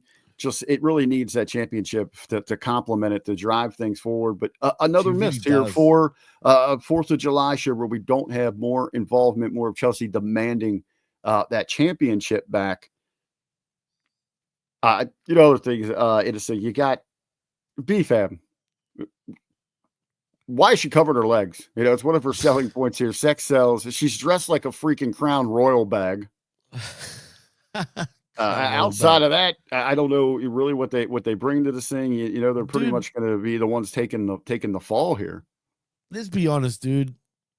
I know a lot of people are fans of Michin, Mia Yim, and of course B-Fab. B-Fab, what does she bring to this company? And I'm not saying it's her fault, because really the company haven't done her any favors either. But what are the talents there? I don't know. I mean, I'm not trying to hate on her, but what are the talents? What is she going to offer? Everything that she had kind of really fell apart when they lost kind of that hip hop thing that they had going on. Yeah, remember Hit Row? Hit Row. Yeah. Right. They had something there. It was pretty catchy, but again, when you have a bunch of old white guys that think things from 20 years ago are cool, how do you expect them to book something like that? I just think they don't know what to do with her. She's in a predicament where right now the women's roster is just stacked. You know what I mean? Talent. It's a lot of talent, very few spaces. Maybe this really is a good spot here for Munchies and B-Flop. Just a feeder tag team. They're trying to put a little life in that division when you need to put somebody over. The winners here, not really much to talk about inside of the match, but your winners here moving on. You got Bliss and Charlotte. They've solidified, they've locked in a spot at Evolution in that 4-way match for the women's tag team championship.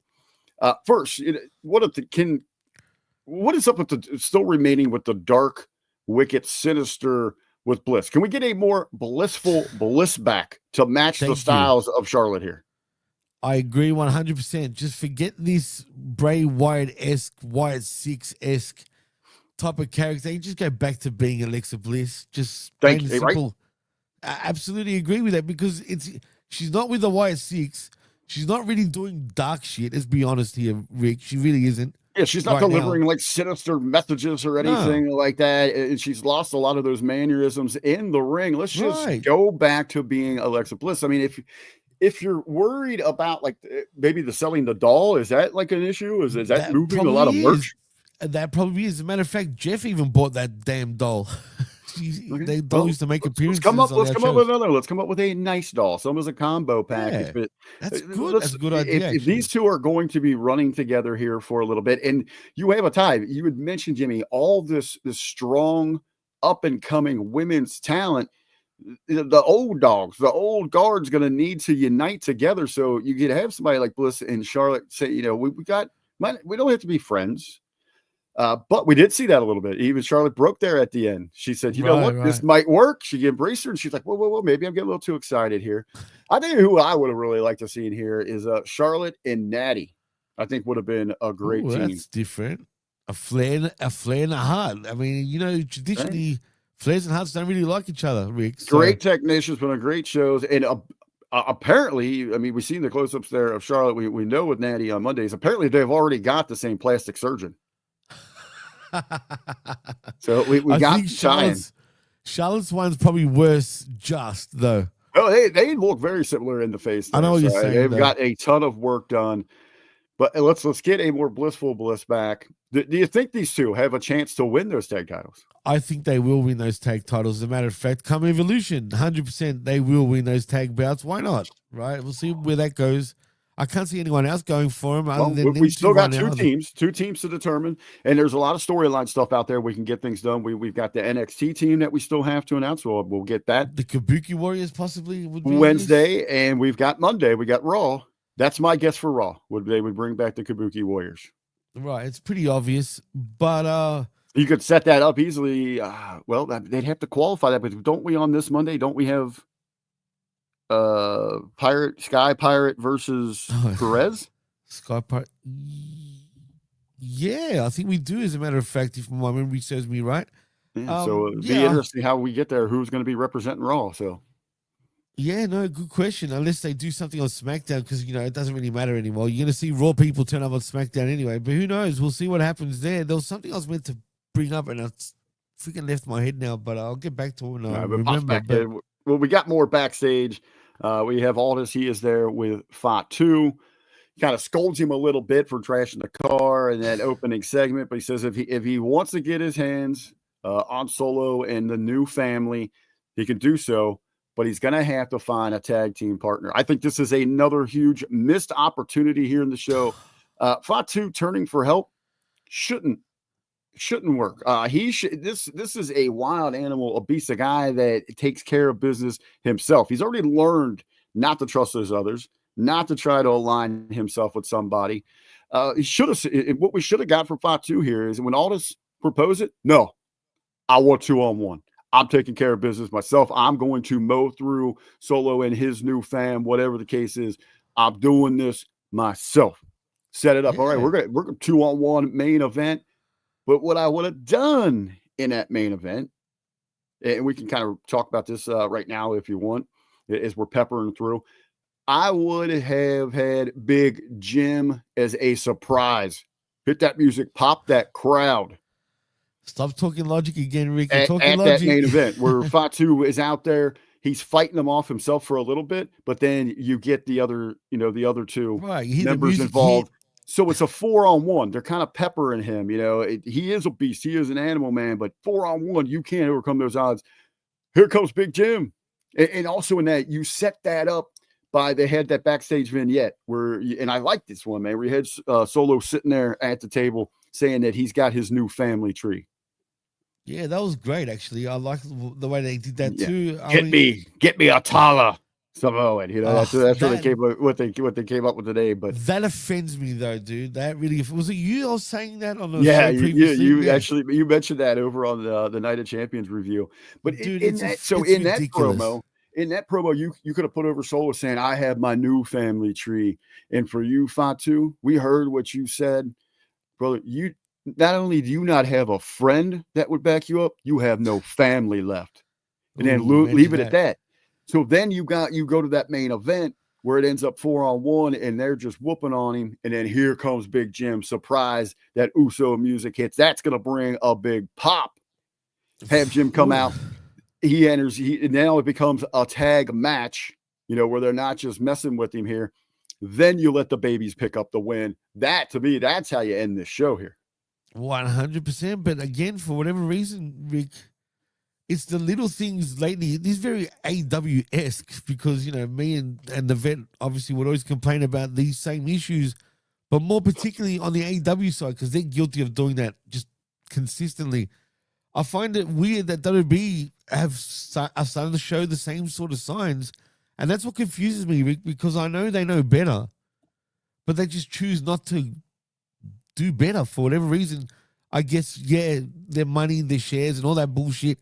But wouldn't you want to like keep at that level? You don't want it to start going down. Eventually, fans aren't going to be paying out of their friggin' asses for total garbage. Well, Jargo's, he's getting a little more active, talk to him a little bit more, and he's been making a great point here, drawing some parallels between the current product in WWE and early 2000s WCW, where they got overconfident. Sign. They're, 97, business, that was a great one. Business was doing great. They're on top of the world. They're moving merch. They're the talk of the town. They're selling out big arenas. But the product started getting very, very stale. They kept going to the same story. They kept trying to milk the same cow, going to the well too many times.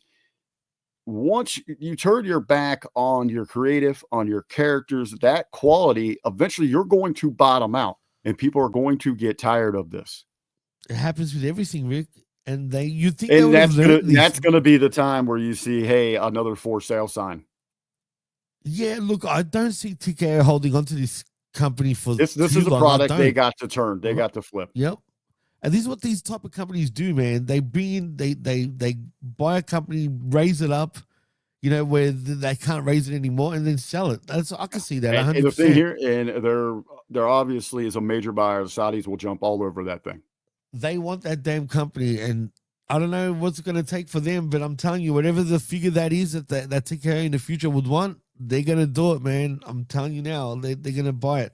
Is that a good thing, though, in your eyes? You think if that was to happen, Rick, would you be worried about, the company staying amongst, in the US? I don't think anything would change personally, because the one thing I've noticed with Saudi billionaires and them buying sports teams and whatnot, they don't actually fuck with the structures of whatever they buy. For them, these properties, when they get their hands on these properties, it would be the Live Golf, things that they've gone out, they're investing in, or they're starting up themselves. They're just propaganda movements. It is advertising for the brand that they're trying to reestablish, that they're not these ruthless, just violent, malicious killers of a 2 society. weeks ago, anyone? Right. They don't want you to think about it. They want you to see them being progressive, that they're joining modern society, that they're more accepting of women, that they're hosting these big grand spectacle events. We talked about how amazing Night of Champions looked, how each and every time out, how early on during the Saudi events, it was just like the dignitaries, the head officials, the royal family that you see. Now you're seeing like the general population, the kids. So they're getting more into that. Them buying up all these properties, man, they are literally just printing money over there. It is ridiculous. They don't care. This is going to be a propaganda buy for them. TKO knows that at any point, once they feel this thing has hit its absolute peak, right before it bottoms out, they're going to dump this thing. But that's what sucks about it. I'll tell you something that should be dumped, that has been a dumpster fire for a long time. We've been talking about this since I joined you on the SmackDown, so since the beginning of the year, and that is the SmackDown Tag Division. The what? It's not existent right now, it feels like. Yeah, the what? So we get our standard, I get the entire Tag Division in one shot segment in the back. And all this sets it up here. It's going to be one member of a handful of the teams. He says every team, but that we do see that doesn't happen here. Taking on the Wyatt 6 in an 8-man tag. Here's another thing that I can't stand. All these earlier in the day segments that set up a match immediately following it. Yeah, this was weird, dude. The fact that they had, do you remember a stipulation like this ever in WWE? I don't. No, I mean, maybe to a credit, they did something different here because, and I do get where the tag division has been, the one thing that has kept them kind of grounded in a common bond is that all the teams don't want this Wyatt 6 to get involved. They know it's a lot of trouble. Now, I will say, and I hype this thing, man, I thought the return of the Wyatt 6 and adding them to that tag division was gonna bring on some major intrigue and excite it. Boy, was I wrong. This tag division remains dead in the water. That's an understatement, Rick. First of all, they can still piss off of my TV screen because I have no care in the world for none of these Wyatt 6 characters, man. They do nothing for me.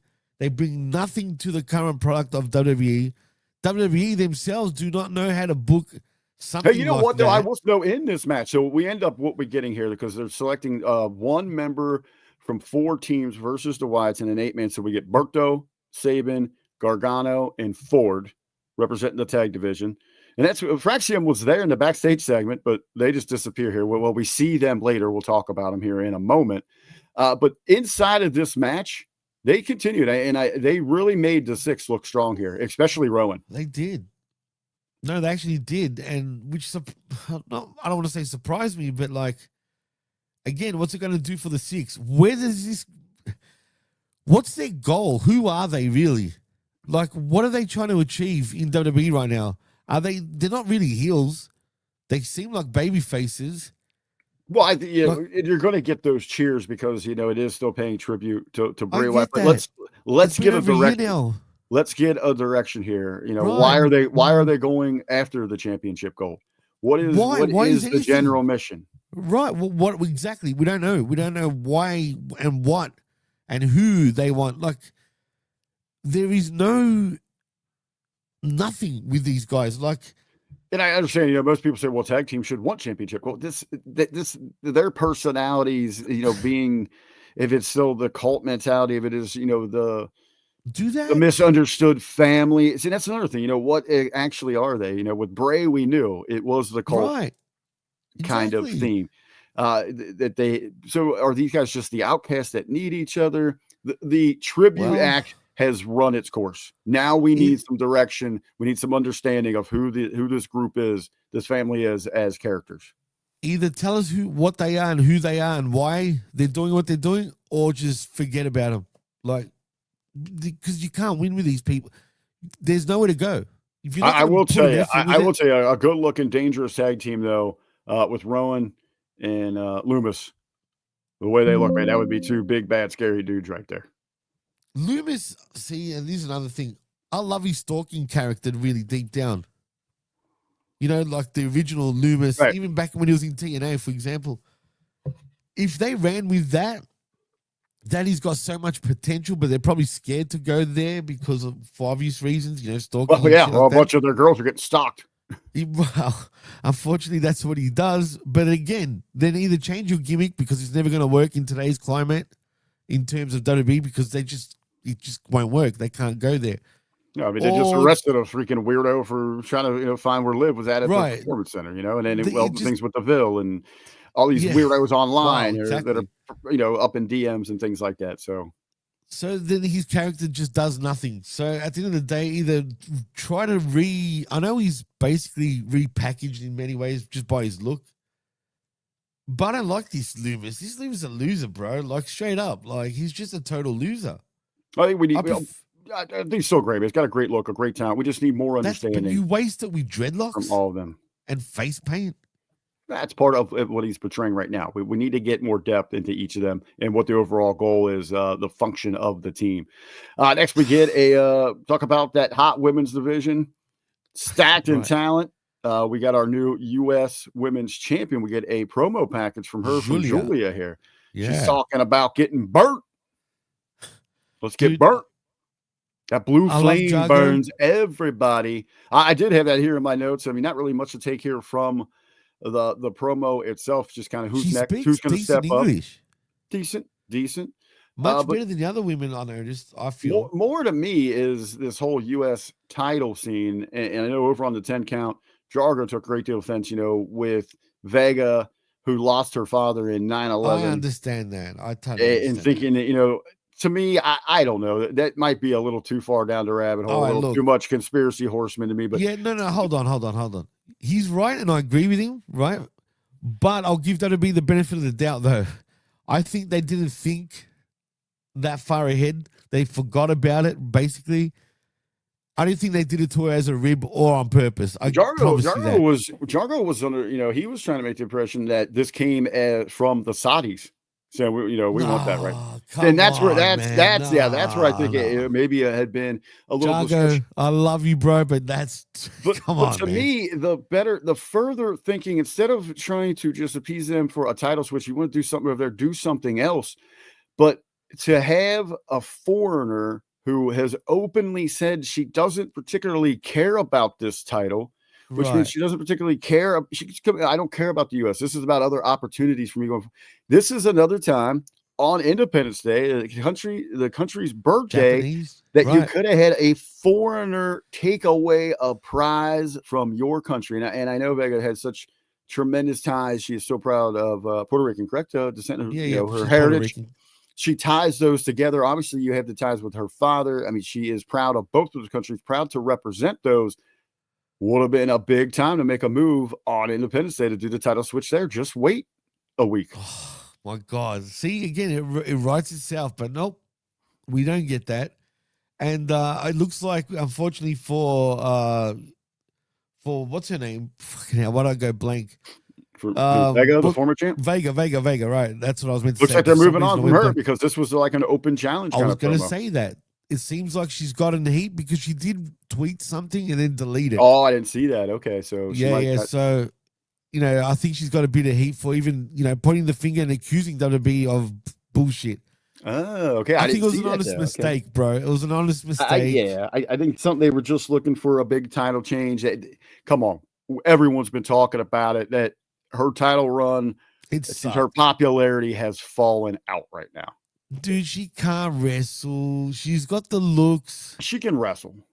But there was something that I think that was one of those things where people were so into the Chelsea character with the title, it just hurt to lose that. I think I didn't think it was time for her to lose it either. Right, that's what I'm saying here. But if you were going that route with Vega, you could have told that story and you could have got heat on a heel, a foreign heel right here for you a can US make her title. a fucking huge star by telling that story, dude. Actually. Yeah, think about that. She could be the biggest baby face in the women's division if they actually played their cards right. Yeah, but they're afraid to touch that stuff. But we stick with. We got the promo there from Julia, the new U.S. champ. We stick with the women's division because it's titty time. Titty time, yeah, pal. T-I-D-D-Y, T-I-D-D-Y, titty time in the USA. So we get the stipulation. Tiffany's going to get to choose her opponent for Evolution. Pretty nice there for the champion. A nice gifted there from the general managers. So she's out. And again, it just continues to blow my mind. And I've asked plenty of people. No one can give me an explanation. I know you and I have talked about it. I want to harp on it here, but there's no likable, redeemable qualities about her. Even everything in the promo that she cut tonight, it screams heel.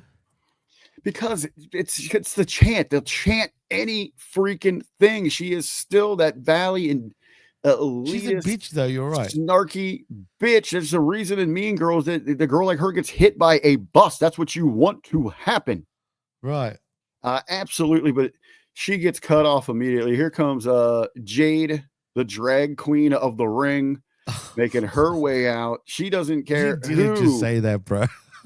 Who Tiffy is going to give the open invitation to, because when it comes to SummerSlam, Jade's taking her moment. She's going to be the new champion.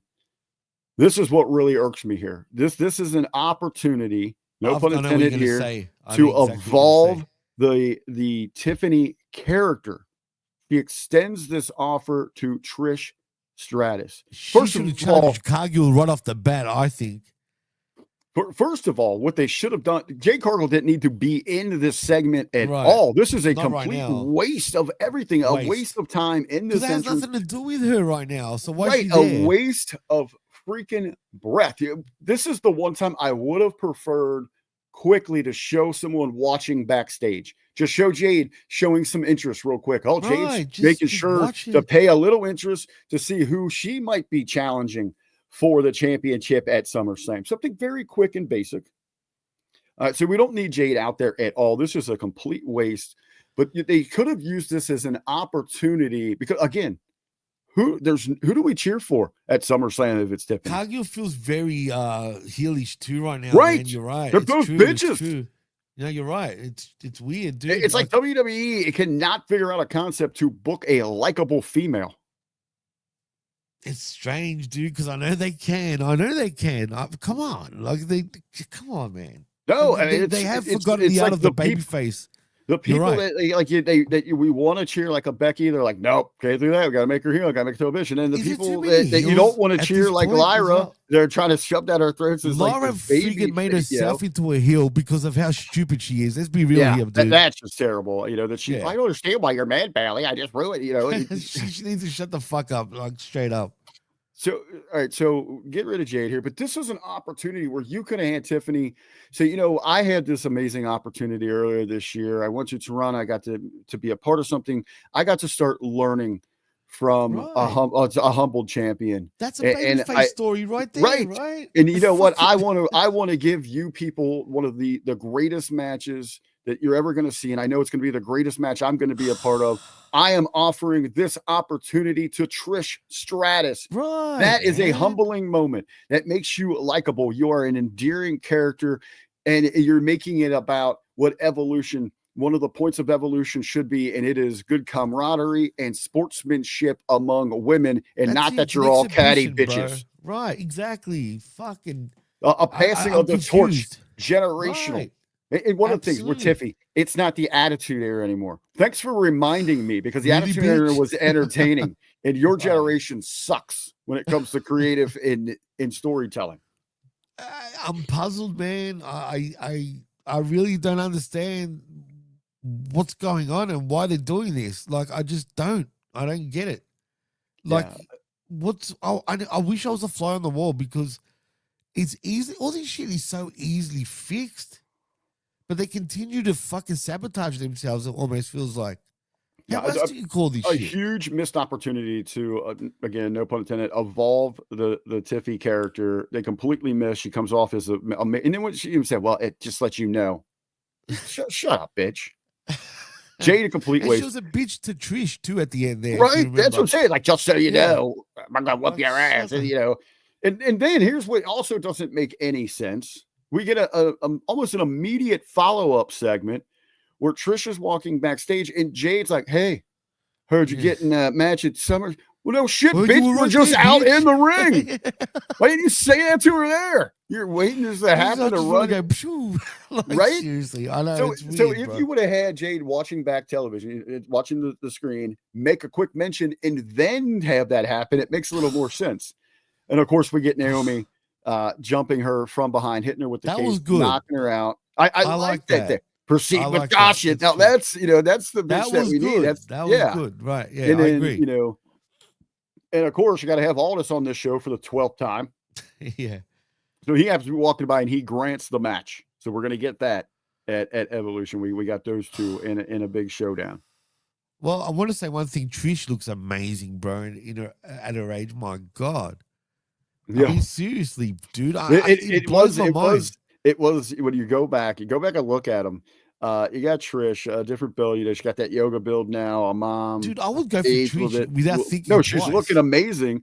And then you got like these two like jacked up monsters, Yeah. and Tiffany and Jade standing there. You know, Right. It's weird, man. It's weird. But yeah, like Trish, man, she's aging like a fine wine, bro. Like I can't like say any more positive. She's got great shape too. Like it's you for her age. almost. I mean, you want Trish to win this match just so that there's someone likable in this division, She's the only one. someone to cheer for, someone to root But for. she unfortunately won't win though. That's the only issue. But Hey, if still, Goldberg I'm can with you. do it, so can Trish Stratus.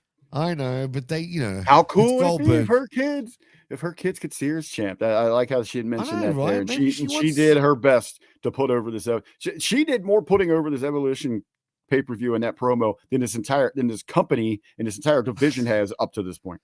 It's sad, bro. It's sad. You know what I mean? It's extremely sad. And you know what's even sadder? I feel like she was even almost like, and I'm talking about Trish, looking at the other two like, what are you doing? Like, you know what I Right. mean? Like, I don't know, man. It's bizarre. It's weird. Someone needs to pull all these women aside and just teach them the fundamentals all Maybe, over again. somebody like Trish could do that. Hopefully, I don't know. Absolutely. Maybe we need some female agents back there, some females on creative, because the guys. Yeah. Do don't we know have what the hell female they're doing. agents? Isn't Molly I Holly don't- a female agent? I think so. I think she is. I think she is. So She's the only one. We need more guys. Come on. yeah. We'll get back to some tag team wrestling. We had Fraxium in that backstage segment, but they disappear for the match because they have got their own tag match here. And they're going to be hooking up with the newly formed duo of Andrade and Rey Fenix. Oh, I'm gonna go ahead and dub these guys Dos Mexicos.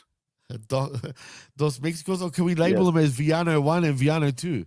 I guess so, but I think this was a highly athletic contest. What we would expect here. I like this one. A good little television match. Big back and forth, big spots, big high flying. It's kind of that pop, that fun, fast paced, exciting match that we need on the cards at certain times. Good that the show didn't have a lot of that leading into it. So it was a little different. It stuck out here. Nothing to take away from the match. But I do want to say, hey, thanks for coming, Fraxium. Thanks for coming. That's true. That hot call up has seemed to cool it off very, very quickly. Suddenly, too. Well, look, they're botch machines. Okay. Watch their matches up until this point.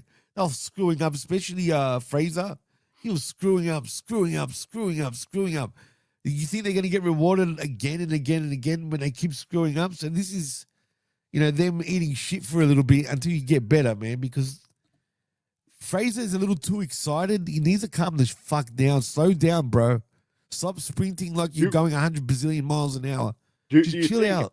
I guess more, what we really should be watching here is the rise here of Andrade and Rey Fenix. Is this the rise? Is this more towards? Well, they got them 2 wins here. They're very high. They're talking about how they've immediately gelled. Really a rise. How they should be thinking about being contenders now. Is this setting up a tag run for the Profits or for the AAA titles? That's a good question, actually. That's $1 million question. I mean, well, you'd think maybe the AAA titles would be up for grabs for these two. I hate to say because they are Mexican. You know what I mean? I don't want to make it a racial thing. They've got the ties. They are familiar there, and it seems with the timing, they were both featured inside of the big announcement of the purchase. We've seen them at Worlds Collide. They've really been picking up some steam here now. As we've seen other areas of the merger with AAA kind of cool off, we're featured on the show tonight as the AAA tag titles. Yeah, that's true. But let me ask you this question, Rick. If you were Phoenix or Andrade for that matter, did they really look happy in this position? To me, if you look at their faces, I had boo-boo face in this fucking match, bro. I'm thinking for Andrade, you're probably very happy to have any position. Wow. I mean, any upward booking, but I had some of those thoughts during the match. If you're Rey Fenix, you're looking over like, damn, my brother's getting a lot of love, doing a lot of good stuff, and I'm in a tag thing, and potentially you're just going to be working AAA. There's a reason I left that company a long time ago from the States, to find some fame, and more, and which lends me to believe too that this might be more towards AAA. If you're going to set up a match. Probably a AAA match, maybe 1 night, 2 nights. Maybe this is it for them. You put the tag team titles at SummerSlam, right? Be a featured match. You would hope maybe the Mega Championship, but maybe at least maybe they don't want to go that far because they've already got their own 2 big championships, top tier championships. You don't want to bring that over here. So maybe the highlight to remind you, hey, we do have AAA. They are under the umbrella now. We're going to feature 1 or 2 nights of matches for them, but you're going to get the tag team title match. Well, put it this way, Rick. I would not be happy if I was either one of them. If they're sending me down to AAA to do that thing, been there, done that, dude. I look at AAA as below NXT at this point, as far as the WWE universe goes, if you know what I mean. Right.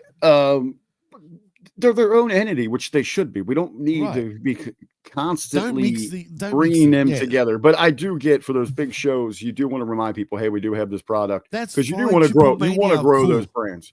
No, I think I would. They should be involved at WrestleMania, SummerSlam, Survivor Series. I agree 100%.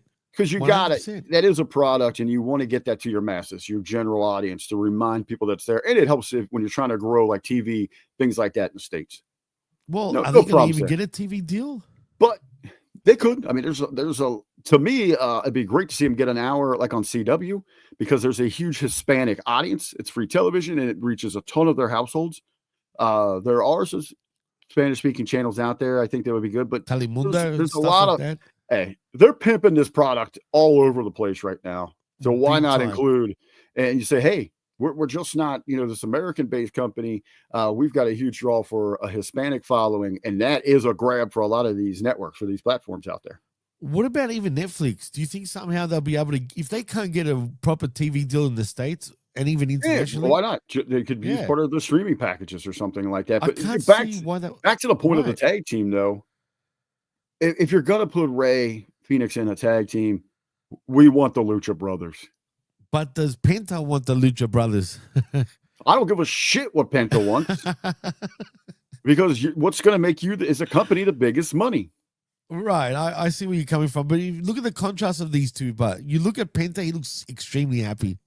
You look at Phoenix, he really does not look. For me, I felt like he had booby face. Like I said, it just seems something was because the bothering booking him. and the creative has been completely different with the two. Right. It I mean, has- Penta's not setting the world on fire, like shooting up, but he's getting to No, work but big matches. he's a prominent He's figure getting on Raw, featured though. spots. Yeah, he's getting Right. he's getting all of his shit in. I'm sure he's selling a lot of. What was his merch numbers were like crazy Yeah, at he's Worlds killing Collide. it. Even WrestleMania weekend, he was amongst the top sellers. Yep, it's true, man. It's a complete different contrast between both brothers. Put it that Well, way. anyway, so Andrade, Ray Phoenix Jr. go over. It's going to be interesting to see which tag titles they go for. It seems that the division is hot on them right now, so be interesting here. We get a backstage segment, very quick in passing here, is Priest runs into Aleister Black, and what the hell did they even say? They set something up for next. Black has a match with Truth next week that they were teasing. And Priest almost said, like, just remember, I'm dark too, or some shit like that. Oh, you know he what I said, mean? the good guy or the hero. And he said, well, who says I'm the good guy? Yeah, exactly. So Yeah, so we have that. And we do close there with the main event. We talked about that, possibly how they should have done it. Would have been nice to keep that surprise where Big Jim comes in to help him. And then the babies go over. they blew the loads, man. This did nothing, just a clean win. They was told bored, us dude. about the tag team. It really was. I started prepping for the show, had my eye on it so I can make sure that I could talk about it. But Right. I moved to here, to this position. My TV's over there. Like, I literally, I just didn't care, and I should have cared about this. For whatever reason, it just didn't get if me. you could have had a little surprise here, is it, set up, will anybody come help him? What is the option there? Has he burned all those bridges? Is he truly alone? Is it okay? Can he do this by himself? Because he is the werewolf. Right. He is Tell that a story monster. first, man. They give it all away, man. They could have had a nice little story in the show. They could have had a nice themed with celebrating America. They could have done a lot more with Superman, but nope. They phoned it in. Head of State was also a thing on the show, and that's John Cena, by the way, in his new movie that's on Amazon, I think. There we go. So, no passes given here. This afternoon we got to cover a grand event. I was gonna say this afternoon we covered a grand event with the hot dogs, a lot of excitement. That was actually the better show. I kid you not. Yeah, I enjoyed watching that. I'm not kidding when I say this. I enjoyed watching that. I was on the edge of my seat towards the end. I'm not gonna lie. Yeah, I said it. I truly mean it. SmackDown sucked compared to the damn hot dog eating contest, bro. Yeah, and this was a phone it in from WWE. Thanks for nothing, SmackDown, for this week. But hey, you know what? Some of those shows is what gets your mind going as as a talking head, as a podcast host, where you got to pay a little bit more attention to see where they are faltering, where they could find success. So I mean, you got to find a way to take a positive out of it. Sure. The positive for me, it was July 4th, man. That's about it. And they didn't even do anything to really celebrate it, which is even more bizarre. Yeah, one little it was pretty sad on that. And I know they're global, blah blah blah, yada yada yada. I don't even mind because they did on this. But this has been a regular running thing. February, right? That's what I'm saying. Zero mention of Black History Month. June, what the fuck is up with that? June, and nothing for Pride Month. True, they didn't mention Pride Month at all. Not at all. Coming up here in September, October, because it has that weird 2-month transition. We'll see if they do anything for Hispanic Heritage Month. Well, it seems like they're getting away from that shit. Well, and that's another. I was going to say, I don't mind if, when they're in Perth, teach us about Perth's a that great culture. city. It's a nice city, man. Teach us for sure. about the city. I mean, use it as an opportunity, as a learning thing. And when they're in Saudi, tell us about it. I'm okay when they're in London. Let's Well, they're do going to tell you about something. Saudi, bro. I don't They fucking try. know. They But try. Try it. I don't know. Do something. Well, other than them promoting how they're like, suddenly, or Yeah, nothing for Juneteenth. I'm okay with promoting that kind of stuff, but when it's something, especially when it's America's birthday, a celebration of the company that made you. Yeah, I just don't give me some fucking waving flag graphic in a 30-second promo spot halfway through the show, bro. That's sad, bullshit. dude. It is sad. Do you think maybe because the show was taped the day before and just No, that's even more reason to do something, because know. then you can fly some people in where you're not getting into their holiday. Yeah, I don't understand whose idea was that. I'm telling you, it's this new. We're celebrating the 4th of July, and the number one face that was seen, not face, baby face, but like visual, is a British authority figure. And a whole bunch of Samoans and Tongans in the main event. Yeah. I mean, nothing screams Americana than a British guy and a whole bunch of Islanders. A British guy, Islanders, and catty bitches. That sums up this Smack Attack. I forgot about that from America. Yeah, I mean, it's bizarre. It is bizarre, dude. I cannot explain that myself. Heck, I'm not even American. I put America over way more than WWE even friggin' did. Put it that way. And that's All pretty right. sad. All right, brother. Well, the birthday is over. We got to get back to real life. It is July 5th on both of our necks of the woods. Yeah, we're running a little actually, long here. So welcome to the future, Rick. It's weird. Yeah, the future is now. It is. So yeah, man. He's saying that though, Rick. Before we take it home, tell them what you're up to. What are you doing? And, they know where I'm at. They know where I'm at. I'm going to bed. It's pretty much like that. It's like that. Well, I'm actually going to go eat some chicken, some fried chicken. Oh yeah. Watch a little TV. Some KFC, the Colonel. Look You forward love to tomorrow. KFC, huh? I love KFC. Oh, I love chicken. And Yeah, me too, man. I'm a chicken guy for sure, by a mile. Actually, KFC is like literally like 50 like feet away from my house, pretty much. Well, I was gonna say 50 meters because you guys don't do meters, but you do if you're in the army. Funny enough, which is weird. But in saying that, if you want to follow me, you can on the Twitter at the PWC Network and at DJ Mass Effects. More importantly, though, like and subscribe right here at Hameen Media Group's YouTube channel and share us out there, man. I appreciate also, like we were saying earlier, man, the hot dog eating contest got some good numbers already. We appreciate you guys for doing that, but we want more. Keep sharing it. Keep telling everybody where we're at. I've noticed our subscriber numbers are even up, and we appreciate all of y'all. Just keep, doing us a solid and do what you need to do. Sonic, I haven't seen you all day, but thank you for tuning in just in the background. But thank you also for joining us on the show. But in saying that, it's a wrap. I am Jimmy T. He is R to the B to the V. And you've been listening and watching the Smack Attack right here on Hameen Media Group's YouTube channel and on channelattitude.com.